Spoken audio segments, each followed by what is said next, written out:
Hello, Gonky. It's Hello, Monday. Mover. It's not 8 o'clock. I'm No, sorry. it's 8 o'clock somewhere. It's 8 o'clock somewhere. It's not It here. is new day, new jet. We've got a lot to talk about. But first, let's just talk about our feelings. How are you feeling? How are you? It's Monday at like noon at some places, 11 Feels o'clock weird. here. But yeah, so who cares? A lot of stuff happening this weekend. None of it good. Some of it funny. I would like to put this tweet up right now because Man, I'm sure he's a hell of a fix. I have scanned all through the skies, but I needn't use my eyes, 'cause that that language. Has anyone seen my wingman? So Joint Base Charleston put out a tweet. It said, we're working with MK. This is before they edited it, which I'm glad I got the screenshot. We're working to locate one of their F-35s that was involved in a mishap near our base this afternoon. The pilot ejected safely, thank goodness. If you have any information on the whereabouts of the F-35, please call our base. Oh goodness! I usually keep a leash on things that I don't want to, run away. And then of course it's because Lockheed didn't pay the extra, or they didn't pay Lockheed the extra $69.99 to get the Find My F-35 feature with the AirTag. Yeah. However, they can upgrade for a certain amount of money. Yeah, for the low rate. Oh boy, we do the banner. Douglas isn't here, so this is all for legal reasons. This is a joke, and does not represent the Department of Defense. Kind of. I mean, if you can lose a 777, you can definitely lose an F-35. I know they're probably, dude. What if it's aliens? Maybe they're in the same hangar. What if it's the same aliens that stole? They're getting quite a collection of airplanes. All right. Well, here's the article. We'll talk about it. U.S. asked for help finding a missing F-35 jet after. I'm sorry, it's serious, Gonky. After the pilot ejects during air quote mishap by Chantal da Silva, a U.S. fighter jet stealth capabilities appear to be working too well with authorities forced to ask the public for help finding an F-35. I don't know why they keep putting mishap in quotes. That's what it is. Anyway, so the pilot ejected from Fat Amy. He was found in, I think he ejected on the street. Yeah, dude. I mean, that's where they found him, in a neighborhood. Is the F-35 not on block somewhere? Have they checked the chop shops? I mean, is that? I don't. You can get your wheels stolen in some parts of Charleston. I mean, well, I mean, thank God the pilot's okay. But hold on, let me finish the article, and we'll talk about that. So anyway, they look for it. It was still in the autopilot mode when the pilot ejected from the aircraft, so there's a possibility that it could still be airborne. Well, probably not now, but at the time of this article. Could have crashed, but he was unable to elaborate. Circumstances that prompted the pilot to eject from the aircraft were not immediately clear. And then, of course, the public is, the representative Nancy May says, how in the hell do you lose an F-35? How is there not a tracking device? And we're asking the public to, find a jet and turn it in? Yeah. So aerospace giant Lockheed describes the F-35 series on his website as most advanced fighter jet in the world. A little too advanced. Yeah. Most lethal, stealthy, survivable aircraft. So, Gonky, what... So, all right. Let's answer some questions, because the Twitter sphere, I mean, this has obviously been meme city, and people have asked questions. And one of the first questions, obviously, we're thankful that the pilot's okay. Any ejection that you can walk away from is a good one, especially with Fat Amy.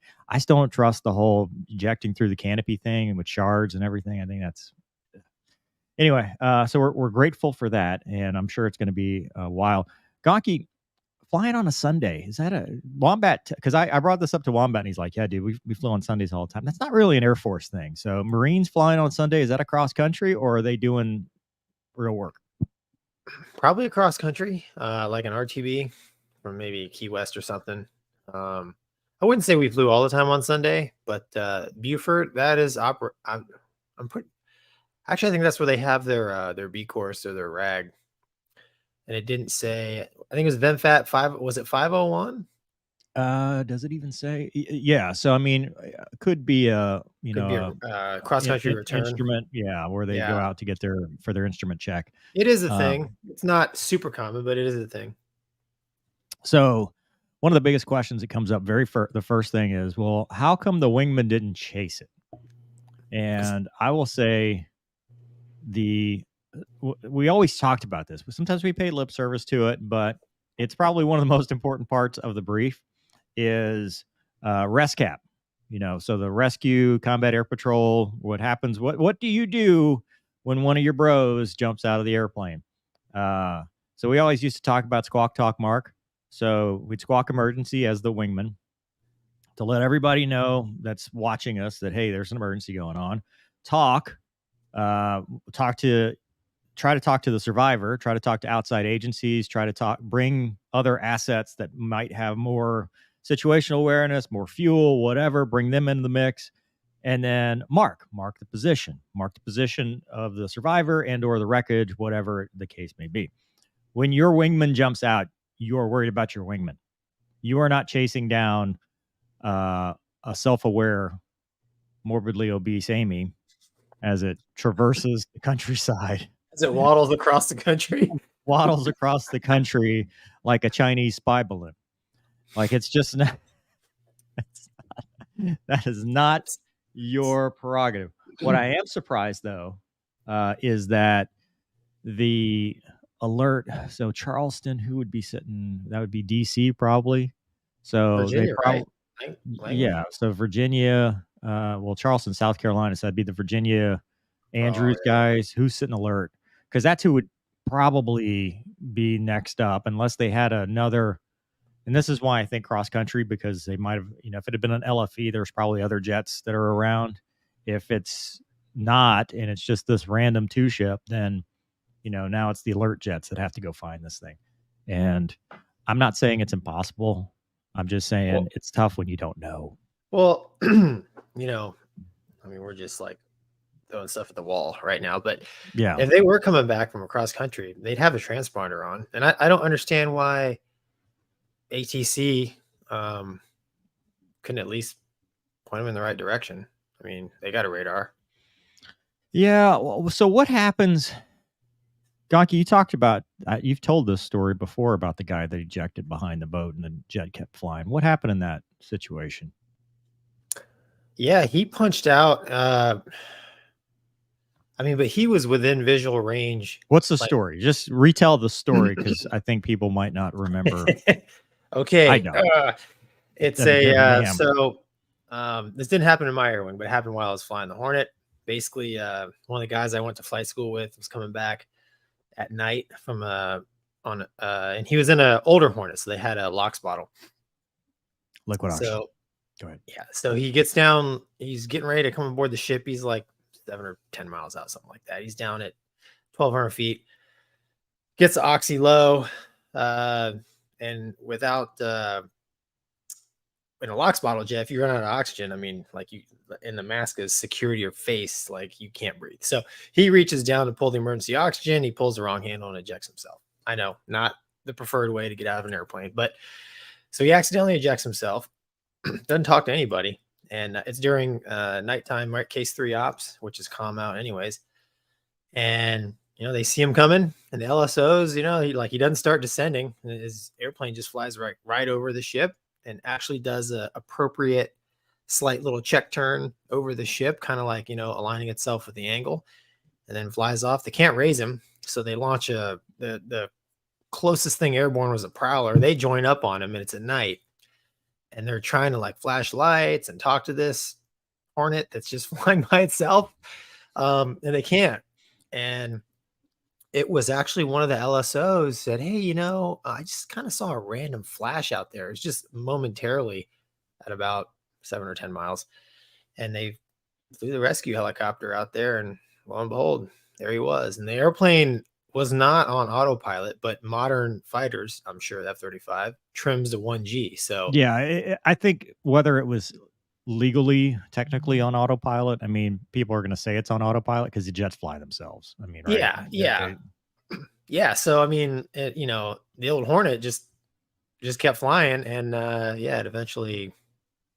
I mean, I'm sure they talked about shooting it down because you got a rogue airplane zooming.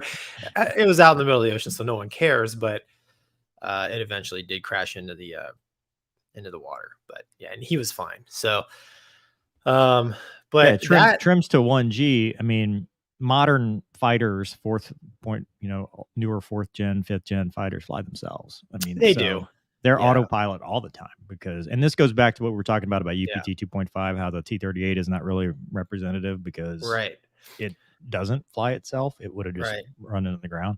But like in that case, in the story just told, that was pretty much a visual ejection. This case, these guys, I think, were, in the ATC environment, so probably a little different. I don't know if the ship was able to track that Hornet or not, but I'd be really curious if ATC was, had any pointers. Yeah, well, they could have pointers all day, but if they don't have anybody that's airborne to go deal with it, you know what I'm saying? I mean, they could have initially, and then, but they can at least right now they can at least be like, oh, there's the smoking hole. Well, they know where they're like in the general vicinity, right? They know, just like a Malaysian 370 thing. I mean, they're in the vicinity. But they lose track. I will say, so the F-35B, from my understanding, is the only variant that has an auto eject feature, and I don't, I don't think that would apply here. Wombat and I were talking about this, he's busy because it's middle of the day. So I don't think it applies here because that only works in VTOL mode when he's in the hover, because the whole point of it is it knows before the pilot knows that you're in a situation where you've got like milliseconds before you're out of the envelope. So it goes up, see you later. You're out. We don't have time for this. I guess it could malfunction, but I think that's unlikely. I mean, personally, I can't imagine the two, because in order for it to keep flying off into the distance, it can't be in VTOL mode. This thing had to be in normal airplane mode. Well, for sure, they already know why he ejected, because he's on the ground. He's probably going to tell him, he's either going to say, I was flying along and all of a sudden I was in a parachute. I mean, dude, it's happened in the Viper where you take a leak and suddenly you're outside the airplane. But that's what I'm saying. The seatbelt gets caught on something, or actually that wasn't an ejection. That was the seatbelt got caught and he ended up in this continuous aileron roll and he couldn't unjam it. So he jumped out. I mean, that was, but that's what I'm saying. It's like, they're going to know what caused the ejection. Now, in my mind, thinking about it, because they haven't found the airplane yet, I mean, any jet powered aircraft that crashes, there's going to be a fireball. So if there's no obvious fireball, it probably flew until it ran out of gas, water, and then water in the water. The lake, in the lake. Yeah, so that's a pretty big lake, man. I think Fat Amy carries a lot of gas. That's why she's a little. That one's the one. Is that the one with the 20? No, because it's the VTOL. It has less gas than everybody else. Yeah, still has a lot of gas though. Just like Strike Eagle gas, 20,000 pounds. Good luck. Yeah. Well, there is a book that's very similar to this, and I can't talk about it, but it's called Spectre Rising. Faked to crash. You should buy it. Stolen F-16 for the Chinese. Not saying. Yeah. Just saying. For sale. Probably on Amazon. Anyway, Gonky. So yeah, they're still out there, and Sir? What? Are we being too literal? No, you fool. We're following orders. We were told to comb the desert, so we're combing it. And to do the sad part is, in the world we live in today, that was satire back in the 80s when this was made. This is like Idiocracy. It's a documentary now. Yellow light, Gonky. Yellow light. Sorry, man. I can't. We can't do this during the day. Okay, we've got some people in the chat. Your buddy Plexi. Hey, Plexi. One of these days you have to send me a real clear, 4th grade level explanation of the joke that's running on me. But anyways, go ahead. Sorry. Hey guys, that's crazy about the F-35. In unrelated news, I have a new girlfriend. Her name is Amy. She's a little fat, but boy, she'll have fun. Oh, dude. We've all had an Amy. MF says $5 says F-35 docs are already on the War Thunder forums. That was recent. They were just the F-117 now. I don't understand people that do that. Like, what? You know, Won't go to hey, jail. this nerd is arguing with me, so here's the whole manual. Put it on this stupid game. Yeah. They just blur out the secret note horn Yeah. at the top. Ford Trimotor says, did you hear about the Italian Air Force fighter crash? Yeah, we're going to talk about We're that. I getting to think that's that. next, actually. But thank you. Very tragic. And then trying to figure out Janitor. how to build the episode to my job. And then he's back with, did the pilot get a message that his wife and girlfriend would meet him when he lands? Wife and girlfriend. Hopefully not I at the get same it. time. No, dude, I get it. Because, you know, he gets the text like, hey, we're going to be there. And he's like, nope, I'm out. And then the jet, he's I like, leave the gotcha. autopilot on. We'll Yeah. see. Yeah. Can you imagine, dude? Like, No. so this is happening in Charleston, right? Imagine this happened. We flew Hornets in New Orleans. Oh, You know, dude. imagine you're on the east side of New Orleans, you jump out, and now your jet's gone, and you're out in the middle of some very dangerous, sketchy places with just you and your flight suit. Yeah. You know, the whole time I'd be thinking about this is probably going to earn me a hostile renaming. This is probably going to give me a new call sign. I'm never flying again. This is I know. terrible. Is that all you need to do is post a YouTube video for that? Miar. Hey. Oh God, I can't spell. I want to know more about Gonky's Indian bear intercept. As an Indian, I'm not aware India having a bear or any other strategic bomber. Great show. They don't They have it use it. anymore. That was, Yeah. gosh, 15 years ago. Oh my goodness, 2007. So yeah, I don't think India uses the bear anymore. But They were had it. using it for maritime, right? It wasn't like it was a Tu-95 variant for maritime patrol. Yes. I feel like I Googled this for the comments last time because I was like, Gonky's not wrong. Because everybody was like, No, Gonky. dude, so like when I made the video, I was trying to find some actual Indian bear footage, and I mean, they had the bear. Yeah, here you go. Anti-submarine warfare is what it does. Yeah. Yeah, but when it came to send an airplane, I mean, like the Iranians would send out a Y-12, I mean, helicopter, whatever. Like if it could fly, they would send it out towards the ship just really to test your response. Maybe get some pictures. Well, they sure know about our response now and how we find our missing jets. Putin's probably like, hey, Mr. Biden, would you like us to help you find your jet? Like, the Chinese like, we're going to send another balloon. Yeah. There's another balloon. We find your jet. We send 2 for you. 1 each coast. Oh, we wait. Dude. We look for it. Fat Amy, come back. Yeah, put an air tag on it next time. I'm curious, like, does it, I guess the DLT's in the seat, right? So everything would be to the survivor and not to the wreckage. So yeah, but dude, I mean, I don't know. How's our air defense radar working? I don't know. Like it's wild. Yeah. Doesn't bode well. Marcus says 13-year vet, things don't go missing. Someone is getting fired for sure. I mean, it's not like a tool on the flight line, right? It's not like, hey, we lost a wrench, we got to shut everything down. Yeah, we lost our.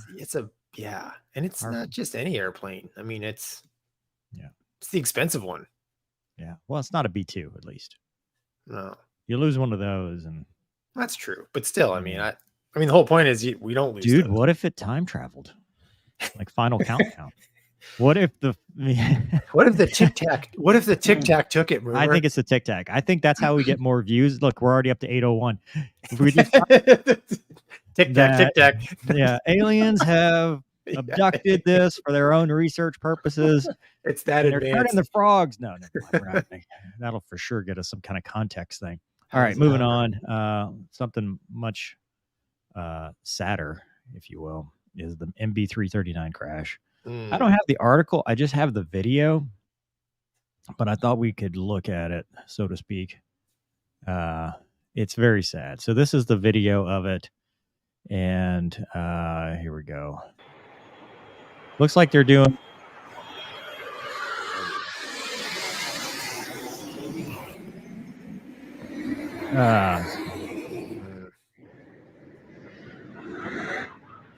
So if you start at the video, this killed obviously it injured a 5-year-old. 5-year-old and killed a 3-year-old, or vice versa. It's I two don't very know. small children. If you look Sad. here, this road, I think, is the perimeter road that wraps around the airfield, and they must have just been driving by when this happened. In fact, I've got the unfortunate picture of. Yeah, it went right across. Yeah. It went across. Yeah. So that's the perimeter road. And you just, I mean, of all the things, of all the freak accidents, right? So you can even see the guy's in formation. I think they said might have hit a bird or something, has some kind of engine trouble. He gets out of the formation. It looks like he stayed with it as absolute long as he could to try to, know where the jet was. We talked about this with the MiG-23 and even the F-35, knowing where the jet's going to go. And because once you're out of it, it's just a projectile. Yeah. And ballistic. so it looked like he just stayed with it as long as he could and then jumped out. And just the timing. I mean, imagine how many things have to come together for a car to be driving exactly on that piece of road at that exact time as the fireball, shoots across and the wreckage and stuff. I mean, just. Yeah, awful. I mean, it's sad. I mean, the crazy thing is like you said, I mean, just on that video and what I've looked at what happened, I mean, it appears he did everything he could. And, at the end of the day, I mean, if that was me, like I'd have a hard time with that, knowing that, I survived and there's kids that didn't, it's just, there's nothing good about that. I mean, because like you're saying, man, he did what we were all trained to do. I mean, look, this is the right before ejection. Oh yeah. I mean, dude, he is. Yeah. Like that's the last. I don't know what the MB-339 seat, but that's an old jet. Yeah. I'm sure the seat is not the greatest. And I mean, it looks like he's controlling it to go, okay, I want it to put down at the end of the back here where there's nothing. No way he could have thought that. No. Be a thing. I mean, he probably thought, hey, at least it'll stay on the field. Yeah. I mean, yeah. Just that's sad, man. I mean, that's, if you live around any airport, if it's man-made, it can fail. They were driving. But I know. I but mean, I'm they're driving around. That's tough, man. I know. It's just, yeah. It makes me sad. They're a good aero team. That's a big aero team. That was a bunch of airplanes out there. Yep. I've talked about this with the Snowbirds about, using older aircraft, for that. I don't think that had anything to do with anything here. No. It's just, I mean, because anytime you take a bird, I mean. Yeah. I mean, if that was it, I mean, like I said, man, I mean, airplane or anything. Yeah. I mean, this was not, it didn't go into the air show crowd or anything like that. Just, I mean, a freak accident. That's tough. I mean, Thunderbirds and Blue Angels have had crashes. I mean, it's not, and they fly more frontline kind of stuff. So, yeah, but they're also, you're right. They're flying Super Hornets and Block 52s, I think. I think they're 52s now. I don't think they're 50s. All right. Anything else on that? I mean, just terrible, man. And keeping the sad news going. Oh yeah. What a terrible weekend, dude. I mean, so this one right here, Reno Air Racing Association CEO and loss of 2 pilots. It could happen to any one of us, which is true, but for the grace of God, go I. Right. The chairman and CEO of the Reno Air Racing Association, Fred Telling, told the Reno Gazette on Sunday that 2 pilots died. Their planes crashed just before landing, were 2 of his best friends. So it was an unfriendly formation. It's not like a choreographed routine. Maneuvering around each other and trying to find a way that they can advance and do better than the next guy. So there was a moment of silence with both pilots remaining air races. We know it can happen to any one of us as we pilots assume the risk, or we as pilots, we assume it won't happen to us, but we know it could. Elling said he and other pilots will honor Macy and rushing skill and passion. It wasn't a racing accident. It was indeed a post-race landing. Yeah, I'd read somewhere else it was like a final turn. It was a deconfliction thing, not a Reno Air Race specific thing. So to me, that's, dude, you just go through this entire race and then but that's where it gets you. Take Yeah, off I the was gonna landing say. page. That's where the Yeah. guard's down. Yep. You know, that's where you've that adrenaline dump starting to. You're coming off that. Hey, you Yeah. know, we just did this, and that's where most of the stuff happens, especially final turn stuff or in the pattern in general. I mean, what do you think, Gonky? I mean, Well, we talk about it. Like I used to use the phrase when I was an instructor. I'd say, "Okay, man, take off your BFM hat, put on your formation hat," right? Because, yeah, like you said, and for these guys being racers, your focus is on the race. Your entire focus is on the race, man. And you just, like it or not, you kind of give lip service to the more administrative things, like, you know, just getting to the start and landing, obviously. So, but like you alluded to, man, you let your guard down, and that's when things can get you. So, I mean, deconfliction. You know, Reno, the Mustang crash. There were a lot of 204 guys there. In fact, one of our mutual friends was there. you mean the one where that's the tab broke off and it went straight up? Yeah, he went into the crowd. Yeah, I was in Key West when that happened. Well, the 204 was there because they were on a Fallon debt and Really? they'd gone to the air race. And like Bucky was one of the dudes that was like triaging people, pulling them out of the Really? crowd. Oh, yeah, dude. Bucky, Sully, all of the 204 guys. And, you know, they talk about it like it's war, you know, so horrific. And that one was tough to come back from because it was such a huge catastrophic event. And now on the heels of all of that, you've got they've built up around it. So they're like, well, you know, we built near an airport. We don't want an airport anymore. You know, no more racing. And so they were trying to find a new place. I don't know if they had. So this was the last one. They were saying this was it. And then they were going to find somewhere else. And to end on that note, because this ended it, obviously, ended it on the worst possible note. It's terrible, man. Obviously feel for the families and you know, friends of those killed. But, you know, Doug made a good point. I wish he were here right now, but that, you know, you assume the risk when you're a race car driver or fighter pilot, race, you know, air racer, whatever. It's the people on the ground that don't. And so, you know, we're fortunate that it was just two people and not a whole crowd again. Yeah, definitely, man. I mean, that P-51 crash you alluded to, that thing was like feet away from going into the crowd and causing, you know, even more damage. What are you talking about? The P-51? It went into the crowd. Oh, it did? Yeah, that's what I'm thought talking it landed about. right in front of him. No, that's what, like, the dudes at 204 were pulling people out of the, like, that had been killed in the crowd. Wow. Okay. Yeah. I only saw what was on the news. Yeah, man. I you know, I know that it wasn't during the race, but like I'm not a huge fan of airplane racing. Just, I mean, it is really high risk. I did the air show for the they had the Red Bull Air races there in San Diego, and we actually got to hang out with those guys. And granted, they were doing like individual pylon racing, but I mean, you know, look at those airplanes. They're piston powered airplanes that are like beyond the limit, you know, operating very close to the ground, high speed, high G. I mean, there's a lot that could go wrong, you know? Yeah, there's a God, I'm going to find it. There's a fascinating interview on YouTube where one of the guys who investigated the Reno Air Race crash, he was also a astronaut, so he talks about like Columbia and stuff. I have to find it, but just looking up the Reno Air Race Galloping Ghost. Yeah, that's it. Third deadliest air show disaster in U.S. history. Also did kill people on the Killed ground. the pilot, 10 people on the ground, and 69 people were injured. Wow. 1972 and 1951 were the other two most deadly. But Because Galloping Ghost was what, 2010? 2011, September 16th, almost, I mean, to the day, right? Oh, wow. Just terrible. Wow. Hoot Gibson. There you go. Yeah. There's a Hoot Gibson interview. Dude, check it out. I mean, this guy, I wish we need to find out how to get him on the channel because, good Lord, he's like incredibly sharp dude. Very fascinating. Anyway, sorry.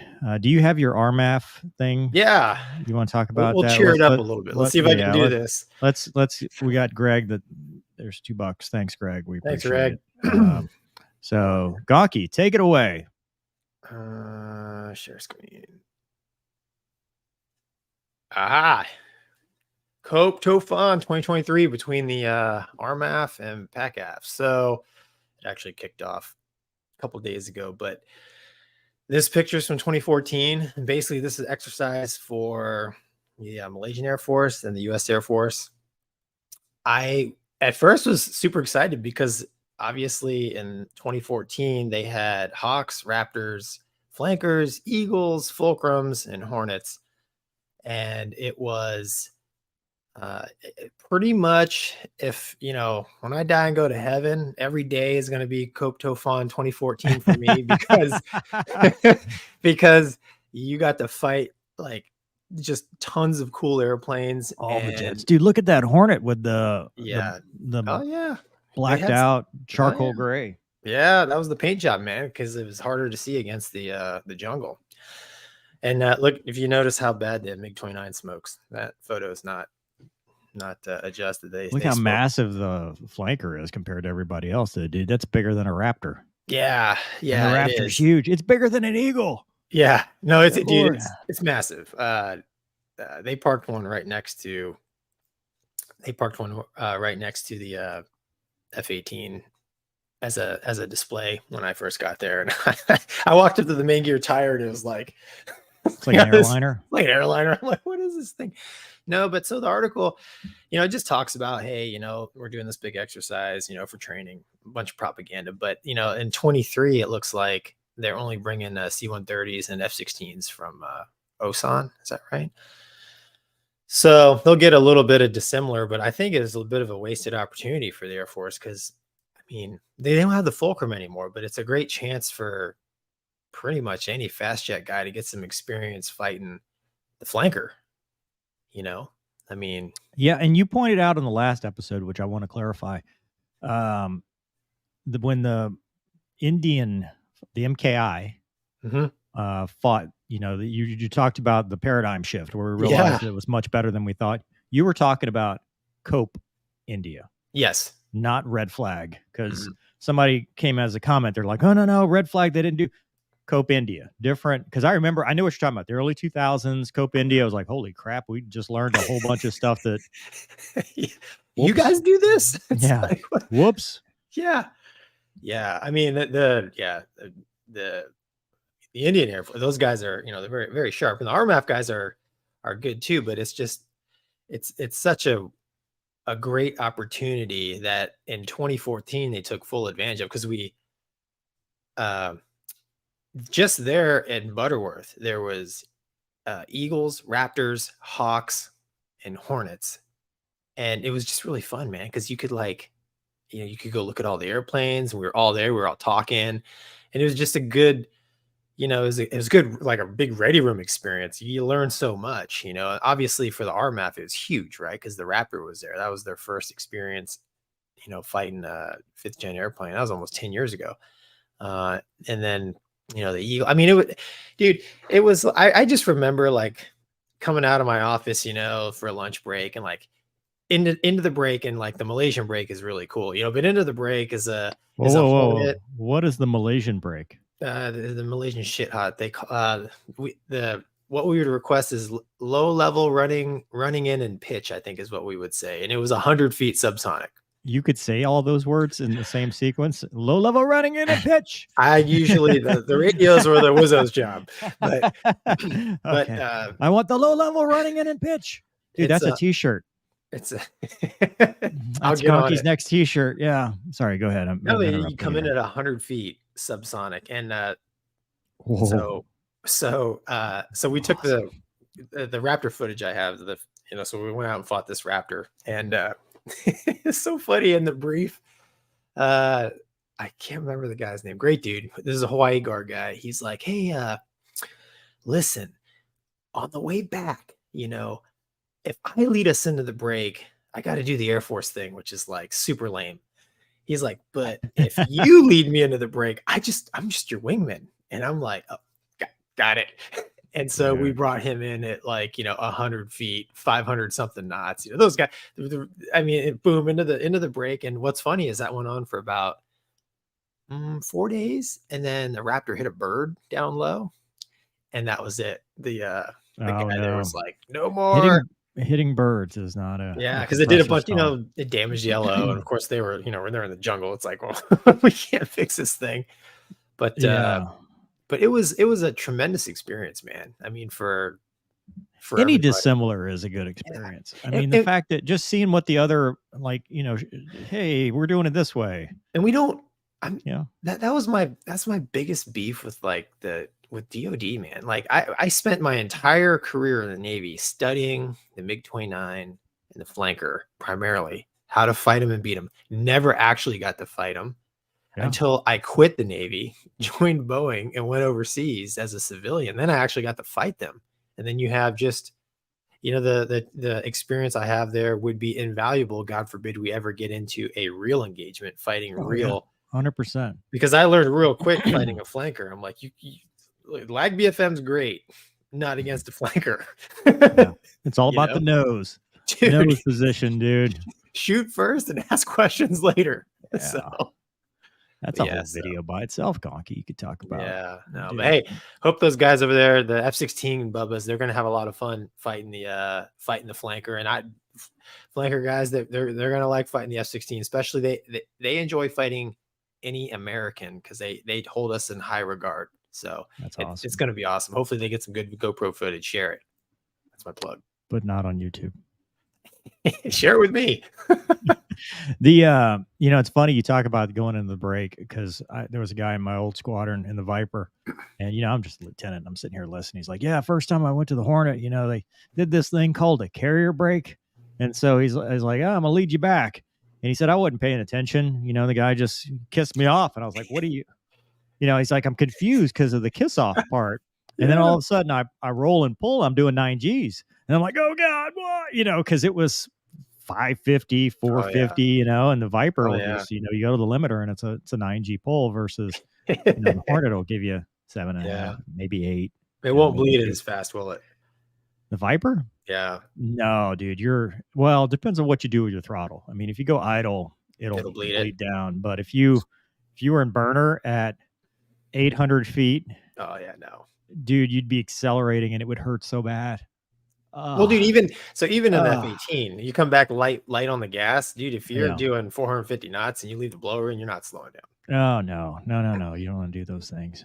That's the good times, man. DCS special. Now we miss it. Son of a gun! I want to come into the break again. I know, dude. Well, when we buy ours, we'll come into the break every day. Nothing's better, man, than being a new guy. I just remember being a new guy coming into the break with my skipper, and he did not. He was awesome. We'll start a GoFundMe, Gonky. Dude, it was I don't know. Yeah. Look, the show's canceled, and the cause of the crash probably for a bird strike. Oh wow! Look at that. Yeah, I knew I'd read that somewhere. That's sad. Okay, moving on to fatty talk. More fatty. Oh, bigger, yeah. Big fatties. Russian airliner was forced to land. Dude, this is fascinating. It is fascinating.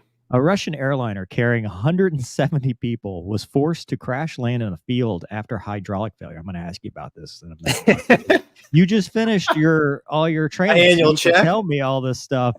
No one was injured, which is incredible.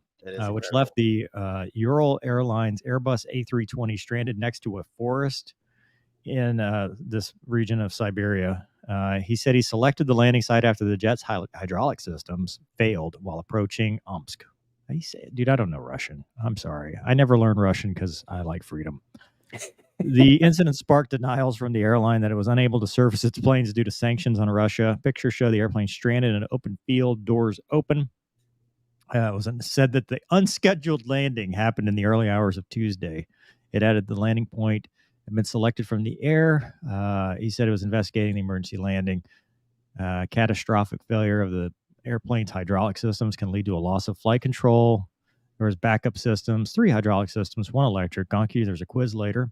And then there's sanctions. It doesn't say what they're going to do to get it out. And so the reason this is so fascinating for me is because looking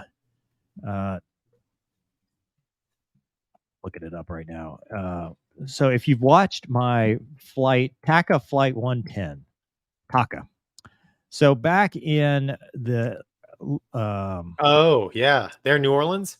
yeah. So let's see, I what does it landed say? on the dam. 1988. Yeah, They landed on the levee, on the and levee. Lester and I used to go fly out here because it's right by the Michoud plant where the NASA does their rocket boosters and stuff where they build it.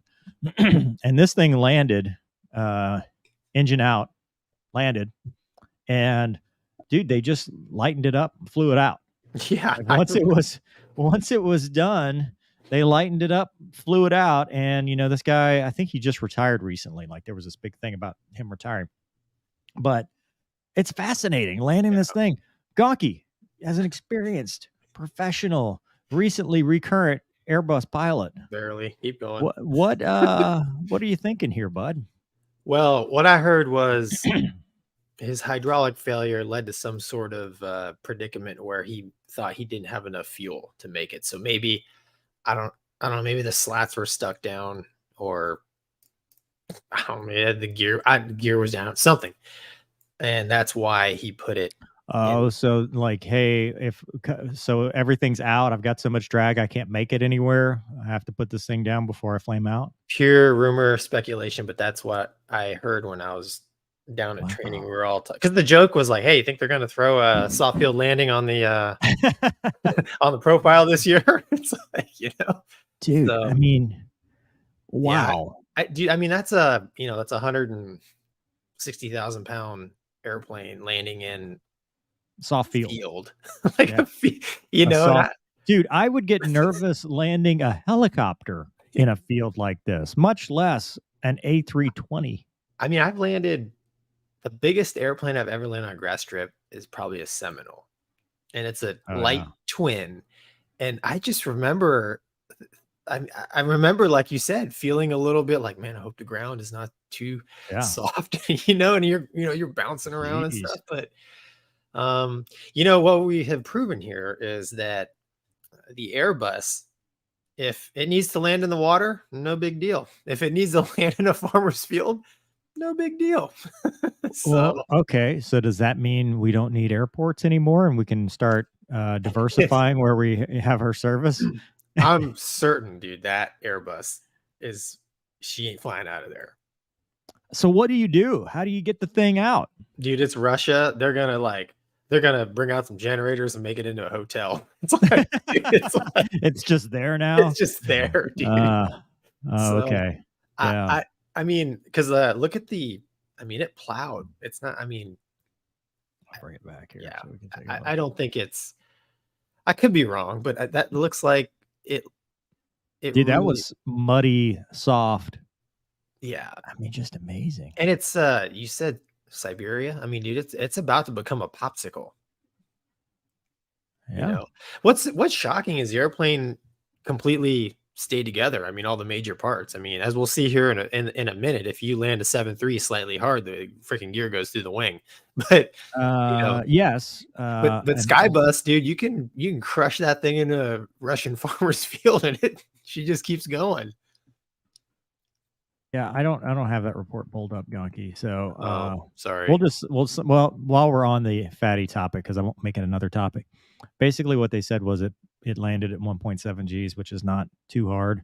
The 7.3, the Alaskan 7.3 we talked about a couple weeks ago. But it broke a brace, and So if you land too hard in John Wayne in Orange County, you're done. But if you land your Airbus in the field, you're good to go, dude. You're good to go. Yeah. It's pretty amazing. It will be interesting it happened. Dude, well, look at the picture, man. This thing's not exactly like pristine. That airplane is not like. Well, dude, it just plowed like 500 feet of, No, wheat. I'm saying, well, dude, look at that thing. That's amazing. Yeah. I wonder how long it took people to get to them. Like the response, like the 20 people in the golf cart over here. Like how long did it actually take for them to? Well, I mean, there's a lot of things I'd like to know. How far was he from his destination? Like what were the closest airports available? what Obviously. exactly was the malfunction? You know, I mean, there's no procedure, right? I mean, in the 7.3, any airliner, there's no procedure that says put in the farmer's field, you know, unless you got both engines out. Yeah. But I mean, in his defense, Oh, if this is not the first time. well, Airbus. I remember this one. This one was the cornfield, right? yeah, right. But those guys lost both engines right on takeoff, just like Sully did. 2019, after being hit by gulls during Yeah. takeoff, 70 of the 230 people were injured in the crash. Yeah. Miracle over Raminsk. Yeah. They were He given landed state awards. in a cornfield. Yeah, that's this one right here. A plane crash lands after hitting a flock of birds. This dude's got to get an award of some sort. Yeah. Unless, you know, unless he wasn't supposed to do that. I think Sully still got him all beat as far as like world's greatest A320 landing. I mean, the water is probably the toughest, but you know, cornfield and Serbian mud field is pretty tough as well. Dude, this jet's flyable again. I mean, they just polish it up and get it on a good surface and fix whatever hydraulic problem, and he's good to go. Sully's was not flyable after that, so yeah, I don't know. You know, the good thing again, thankfully, nobody died.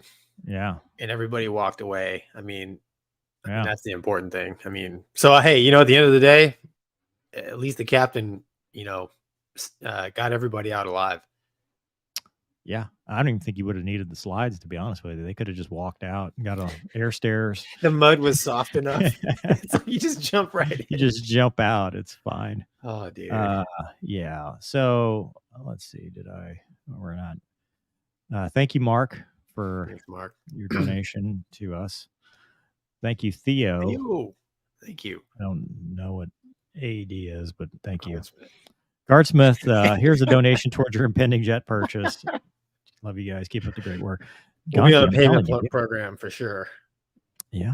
I mean, dude, they've got like a midget Viper that Trade-A-Plane had the other day. It was $8 million. And a midget Viper? Yeah, it's a 3/4 scale or 2/3 scale Viper, which is funny because the Viper's already kind of a 3/4 scale jet. Yeah. So, but it had one Hornet engine. Like the 404 was the engine. And you could get an afterburner version or a non-afterburner version. This is a kit plane. This is a kit plane. Oh, man. Yeah. These are life goals.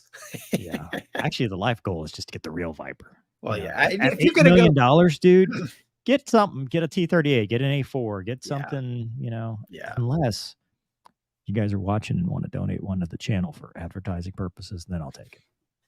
Oh yeah, I'll take whatever. Cessna 150, yeah, Aero Coupe, whatever you got, I'll take it. Yeah, we're not picky. Really need a helicopter at this point, dude. I don't have anything to fly. Janitor is back. Thanks, man. Talk about unusual landing. Ever see the video from the 70s where the C-130 landed on the carrier? Dude, Gonky landed Strike Eagle on the carrier. Yeah, that's true. I mean, nothing's really impressive anymore. No. Yeah. Okay. Get rid of this. There. All right. Moving on. Gonky, Boeing is flight testing Red 6. And we know Red 6. We do know Red 6. We are friends of one of the Red Sixers. Yes. Well, we used to be. I don't know if he considers us. Oh, yeah. Yeah. He's a good dude. Great dude. Well, he might consider you because you're still there, not me. I'm gone now. But anyway, the article is Boeing is flight testing Red 6 augmented reality dogfight training system, which I don't know why they're calling it dogfight. Boeing has begun flight testing augmented reality system that the airframer hopes to incorporate into the T-7 Red Hawk. The system, known as the Advanced Tactical Augmented Reality System, ATARS, is produced by aerospace startup Red 6. Technology concept aims to visually project imaginary aggressor aircraft onto a pilot's helmet visor, allowing them to train on air combat maneuvers. That's very European. At the 2023 Air Cyberspace Conference, both Boeing and Red 6 revealed they have integrated ATARS into a A4. We were just talking about that. Skyhawk begun testing. Successful series of ground tests and 4 flight sorties illustrate our collaborative ability to rapidly integrate, develop, and test new technology. Yates is a former Boeing F-15 pilot, thinks the ATARS technology has potential to change fighter pilot training for an entire generation. He made the case for augmented reality's potential value to flight training at the Paris Air Show. I can take something that's out there on my radar scope as it translates all the way to inside of 15 miles, and now it comes off my radar scope and I see it visually, describing how Boeing plans to integrate into the T-7's cockpit. It was founded by Raptor pilot Dan Robinson, who flew for the Air Force and the Royal Air Force. Remain focused on delivering a fully synthetic outdoor training environment. Combination of T7 and ATARS will usher in a new paradigm for training. So there you go. Gonky, what are your thoughts on this? I think BVR. Beyond visual range. You got it. The acronyms, man. Sorry. These people don't know. I think beyond visual range in the training commands. I think they actually looked at this. The Navy did with T-45s, and they said, "Nah, no thanks." But I do see some value BVR beyond visual range in like an airplane like the T-7, the T-45. But the within visual stuff being shown on your visor and stuff, I think it's garbage. I would wonder about refresh rates and lag time. If you're talking anything like high update rates, because nothing's faster than the human eyeball. And so, I mean, you've seen lag time. I mean, people know about lag on video games and stuff like that. If you don't have every system synced up, you might be fighting something that, you thought was there and is not, even though it's all virtual, you're losing it. I like what they're saying about, it's a good idea in beyond visual range stuff, because it gives you a good threat replication or representation without you having to send up 12, 20 airplanes, right? Because, think about the complications. We use the T-38A. Man, I cannot talk today. That's because we're doing this at noon. We use the T-38A because it was cheap, right? They called it budget dust. That's what they always said when they talked about us, and they gave us no respect as a result. So we were out there producing 8, 10, whatever jets, plus ATAC, plus Draken, plus whoever else wanted to play, plus they would augment. Sometimes they would put, red Raptors and red F-35s and whatever out there. And that gave them enough bandits. That's complicated, right? We had to organize our forces. Everybody had to, weather, all that stuff. Imagine a world where you only need to put up a 4-ship of your flight, your guys, your 4-ship of F-22s, your 4-ship F-16s or whatever. And as long as every jet is talking to each other, so you're all seeing the same picture, you only need, the host aircraft, whether it's 1 or 2 or 0 downrange, to run all this. Everything else is just your red blip on the screen. And when you get closer, you can see it visually because it's projected in your helmet. That's about as far as part task training as you get, which I think gives you the ability to get bigger pictures without having massive forces.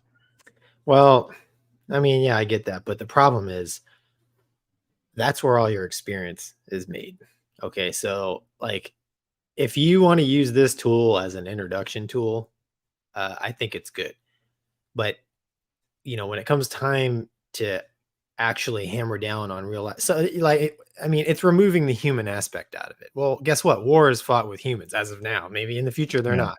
But, there's a lot of airmanship, decision-making, thinking, flying skill that goes into just getting to the area, flying tactically within certain limitations, picking up, every day, right? The visuals are different based on sun angle, the clouds.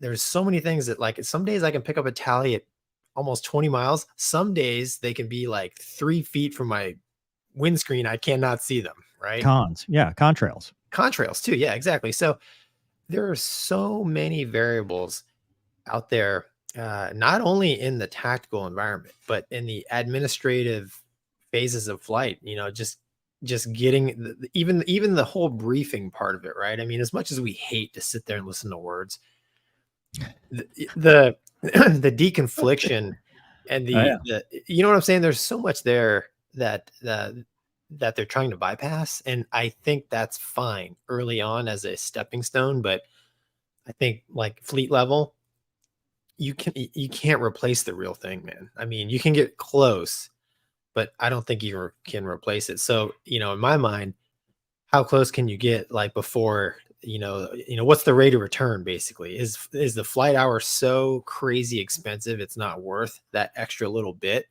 But in my mind, in war, you want, every bit of advantage you can get. So don't skimp, because it might be the difference between winning and losing in the future. But that's just, I mean, that's my Well, professional that opinion. is a good point because,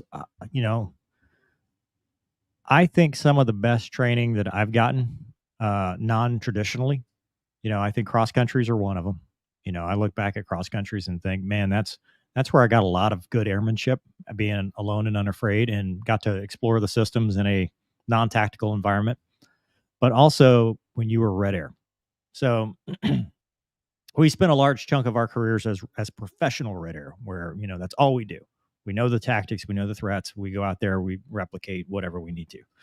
But in the fleet or in your operational squadron, Red Air is kind of a, hey, this is going to be an easy day kind of thing, because you've got a 4V whatever, 4 F-16s, I'll say in this example, versus, whoever, 12 or whatever. And so as the blue guy, dude, you are in the books, you're studying, this is a big deal. It's usually an upgrade, right? Or something like that. But as a red guy, you open the book, you go, this is what we're doing today. I'll see it step. It's a very easy, quick thing because it's not our focus.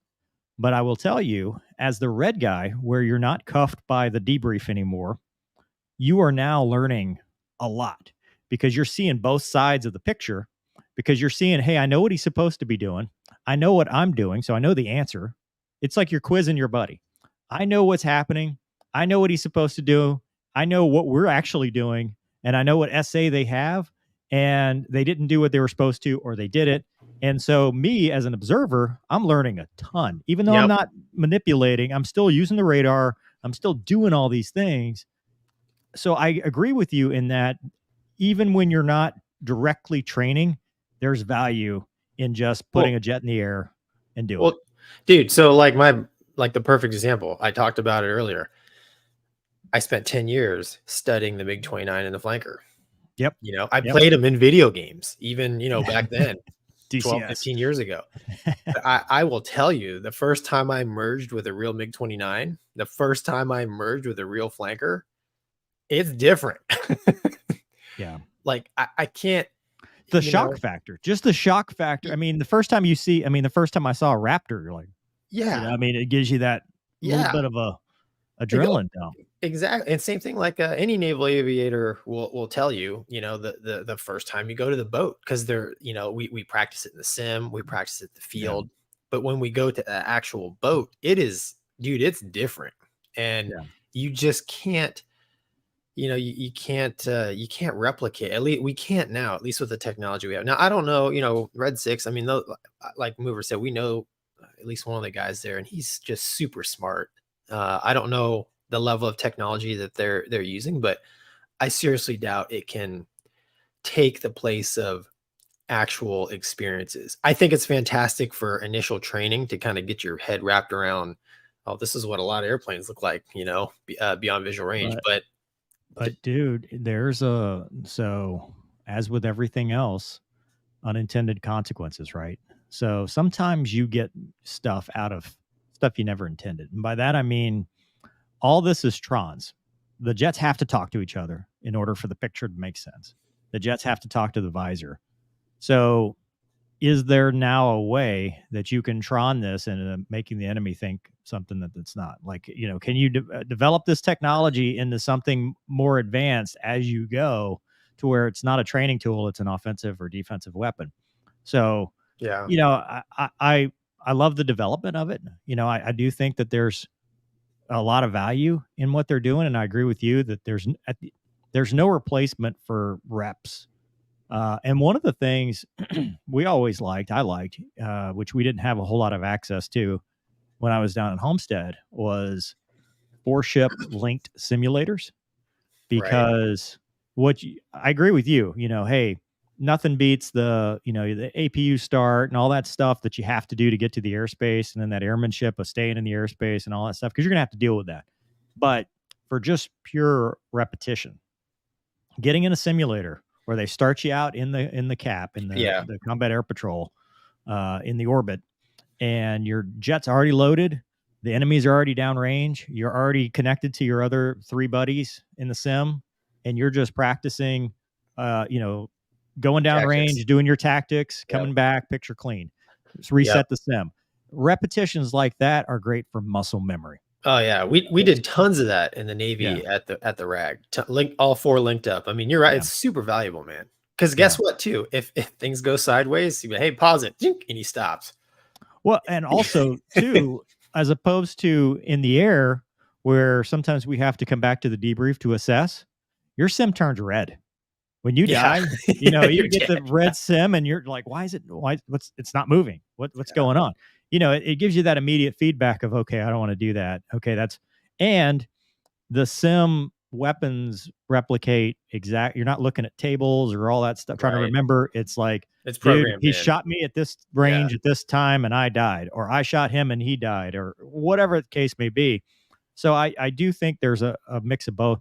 What I think Red 6 is trying to do is trying to take the value of repetitions that we get from the simulator and putting them in the air. Yeah, and which I think is great for training. It just depends on how it like everything else, man. It's going to depend. Yeah. I don't know. For CAF guys, right? This is what they say in the Air Force, or fleet guys in the Navy. I think you cannot beat real people in red air machines. I know it's more expensive, but I mean, if you want the absolute best, that's what you're going to have to do. I mean, at the end of the day, but I know it's expensive. I don't argue that. Yeah. Well, I don't know. We were the cheapest mover. They got rid of us. Not only did they get rid of us, but they never mind.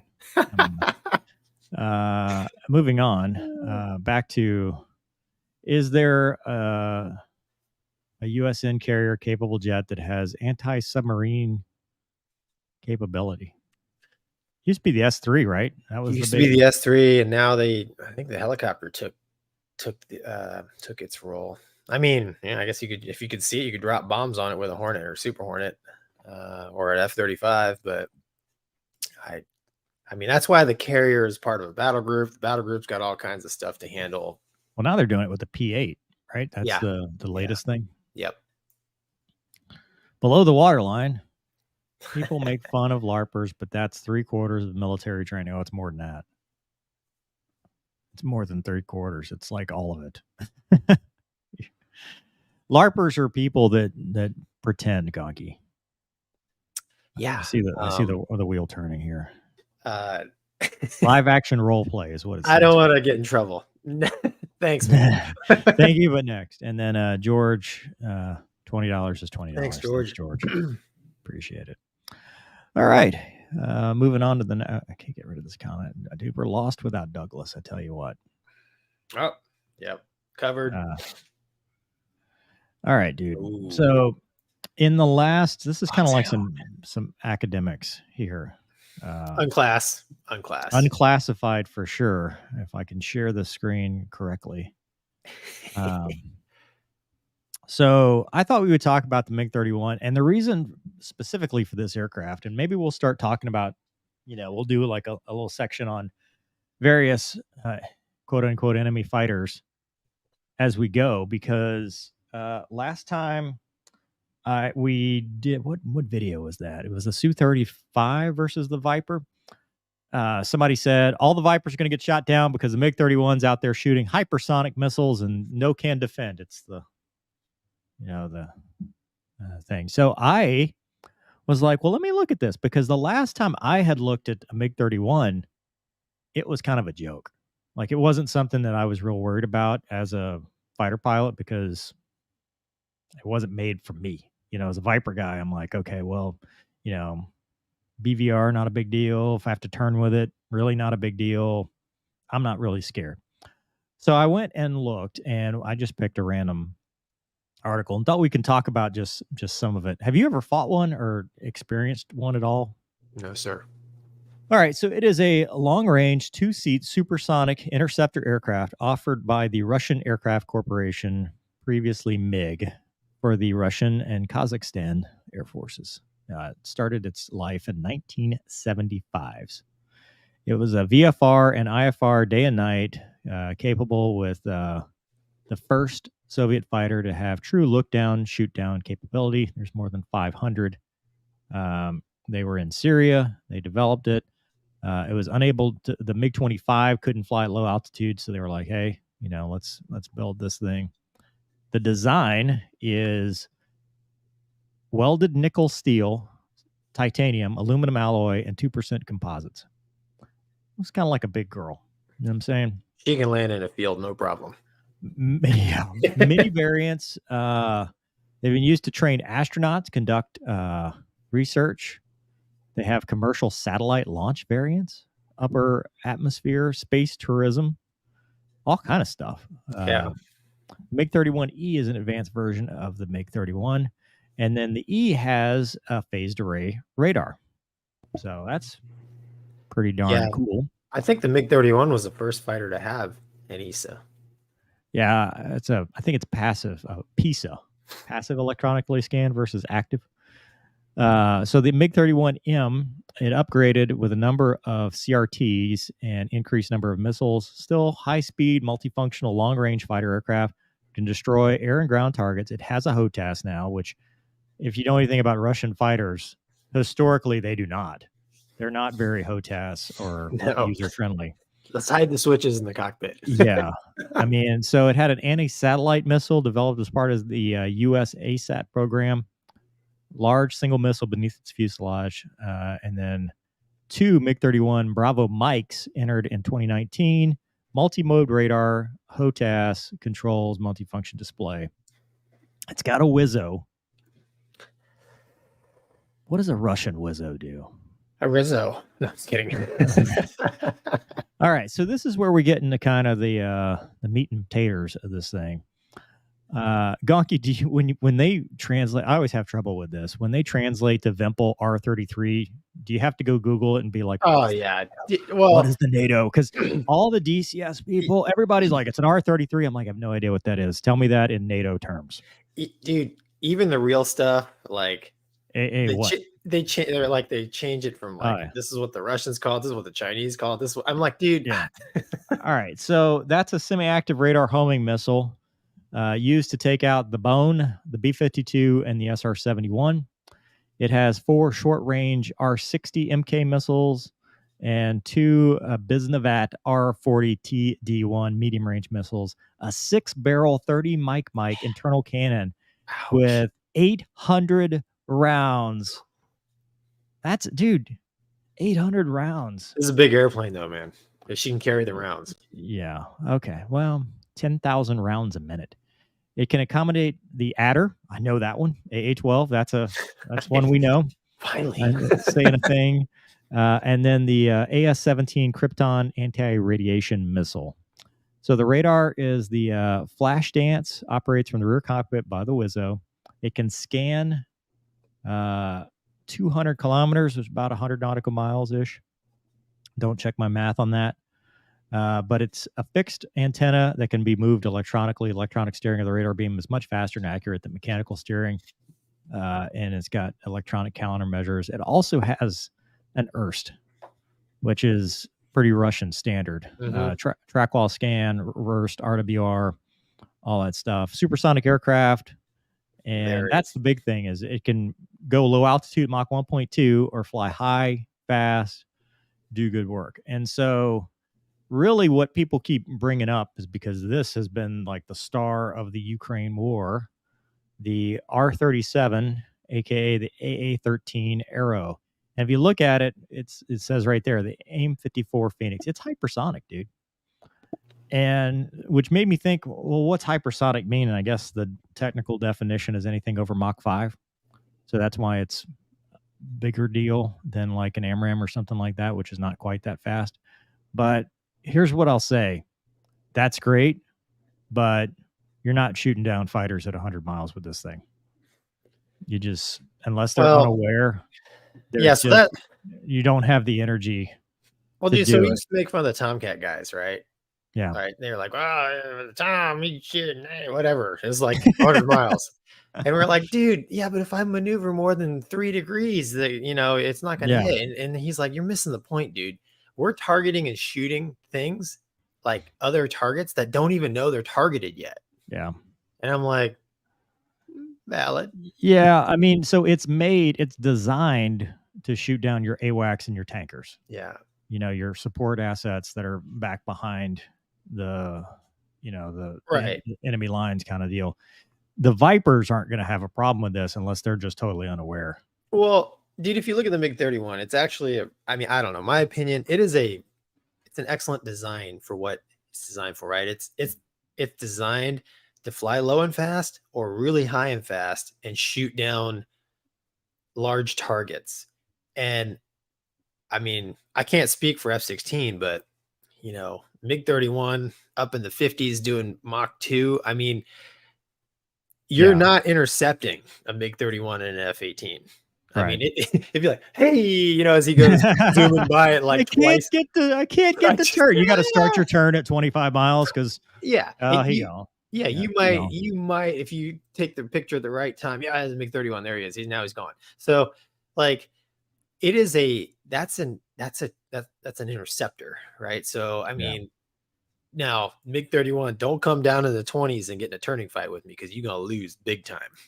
Right. So as and like you said, man, it was designed in the 70s. It's the high fast flyer that you worry about, though. That's the thing. It's like he's putting a lot of energy on whatever he's shooting. Yeah. Because it's like an F-14. I mean, Yes, dude, we should have the F-14 back.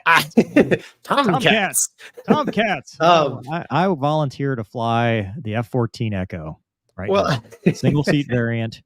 Well, dude, listen, you need a Rio to hold the camera, right? I mean, the GoPro handles with great. AI, dude. Not with AI and 360 cameras. I know. I can film my own merges now. And I mentioned that. I think it's the last show. It's like pure fighter, pure attack, right? So this is what you get, right? So like, I'm like you. Like I read the MiG-31. I'm like, oh, this thing, it can't turn. It's got, it's too heavy, blah blah blah. But dude, if a MiG-31 pilot stays in his environment and executes interceptor tactics, it can be a pretty good airplane. And I think that's how it applies to the current Ukraine conflict because dude, they can sit back 100 miles in Russia and you can't. The Ukrainians don't have a whole, like they're limited to where they can go. No. And they don't have any support assets anyway. So, now you can be in Russian territory and reach out and touch our support assets, our AWACS, the guys that are just skirting borders and stuff, just not in the airspace, but they're close enough.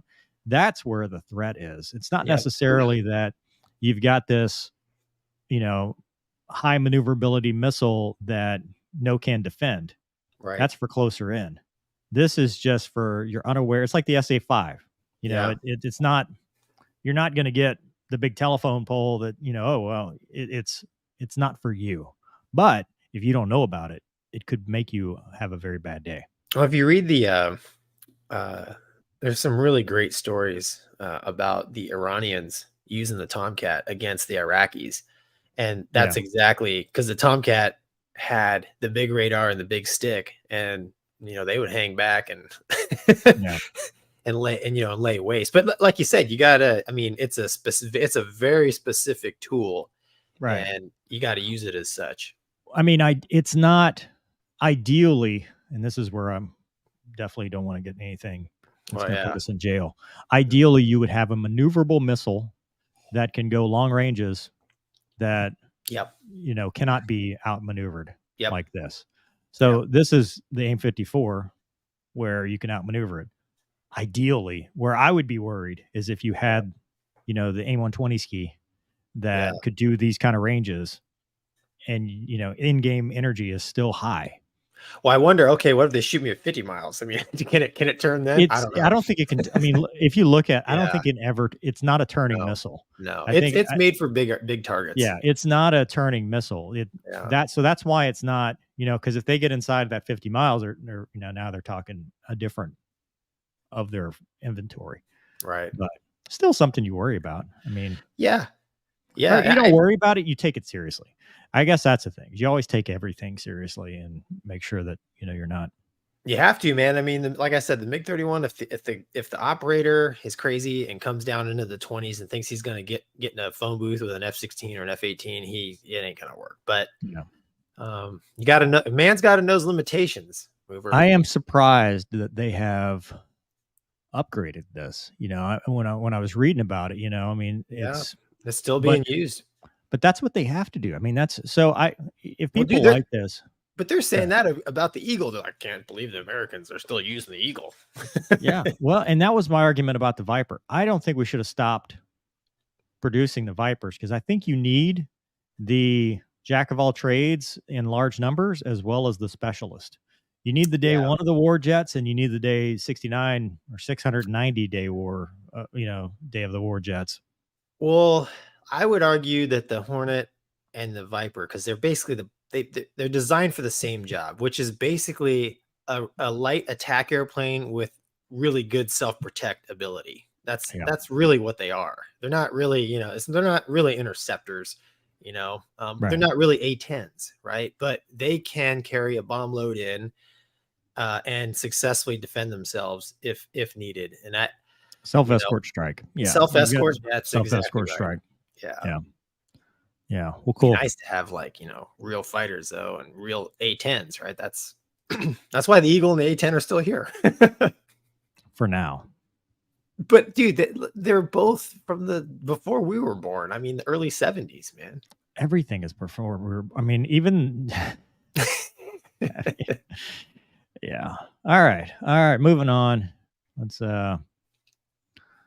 talk. We're going to voice messages based on the time. We got a voice message. We will talk about the Hornet versus Viper on a later date. I didn't realize we would have so much stuff to talk about. So in a future episode, I will break down. Gonky, you can do it like an interview. We can ask each other questions. Not today. Are you Batman? And I'll be like, yes, I am Batman. All right, here's our first. Hi, Mover, Gonky, and Wombat. ABH3 back here again, CV62. As aircraft directors, you are expected to park your aircraft on the first attempt. And woe is unto you if you were ever to get a pushback on the CAT. So much so, you might get called out on the radio. So I was wondering if you guys do anything similar to that, like, say, a consecutive 3-wire traps, or consecutive landings without bolters. You keep any sort of brag sheets throughout the squadron to keep track of that information. Anyway, love you guys' show. Take care. And Tomcats. Well, we love you too. But this is a Gonky question. You've started something. So yeah, there's a greenie board, right? Where every trap on the ship is graded.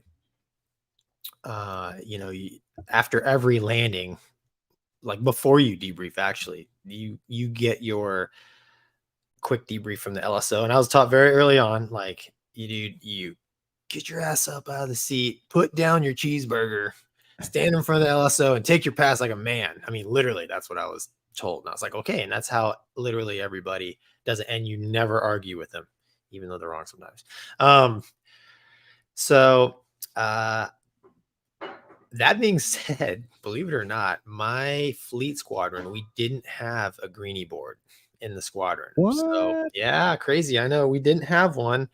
Although we had our solid ball flyers and we had our not so solid ball flyers. I'm extremely proud of the fact that I achieved the ace of aces, which sounds awesome because the ace is the 1-wire.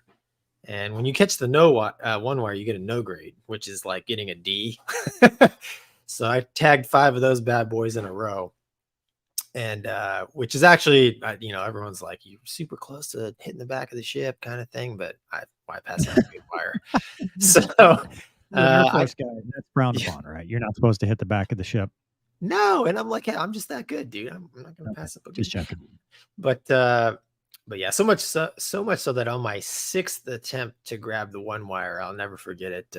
Our squadron LSO 7 is at night, of course, and he's on the back, and I'm getting ready to do my my Gonky 1 arrival, which was DCS players take note. Oh, Center boy. ball till in close, man. I would Hornet DLC, so you just crack the wings. That would destroy your vertical component lift for you science nerds. And then I would catch it, and I would go right into blower. I mean, and by the time the blower stage, they'd be fully staged as I'm coming down the round down, right into the ace. It's like perfect, man. And just get ready to crack the wings, and he just power.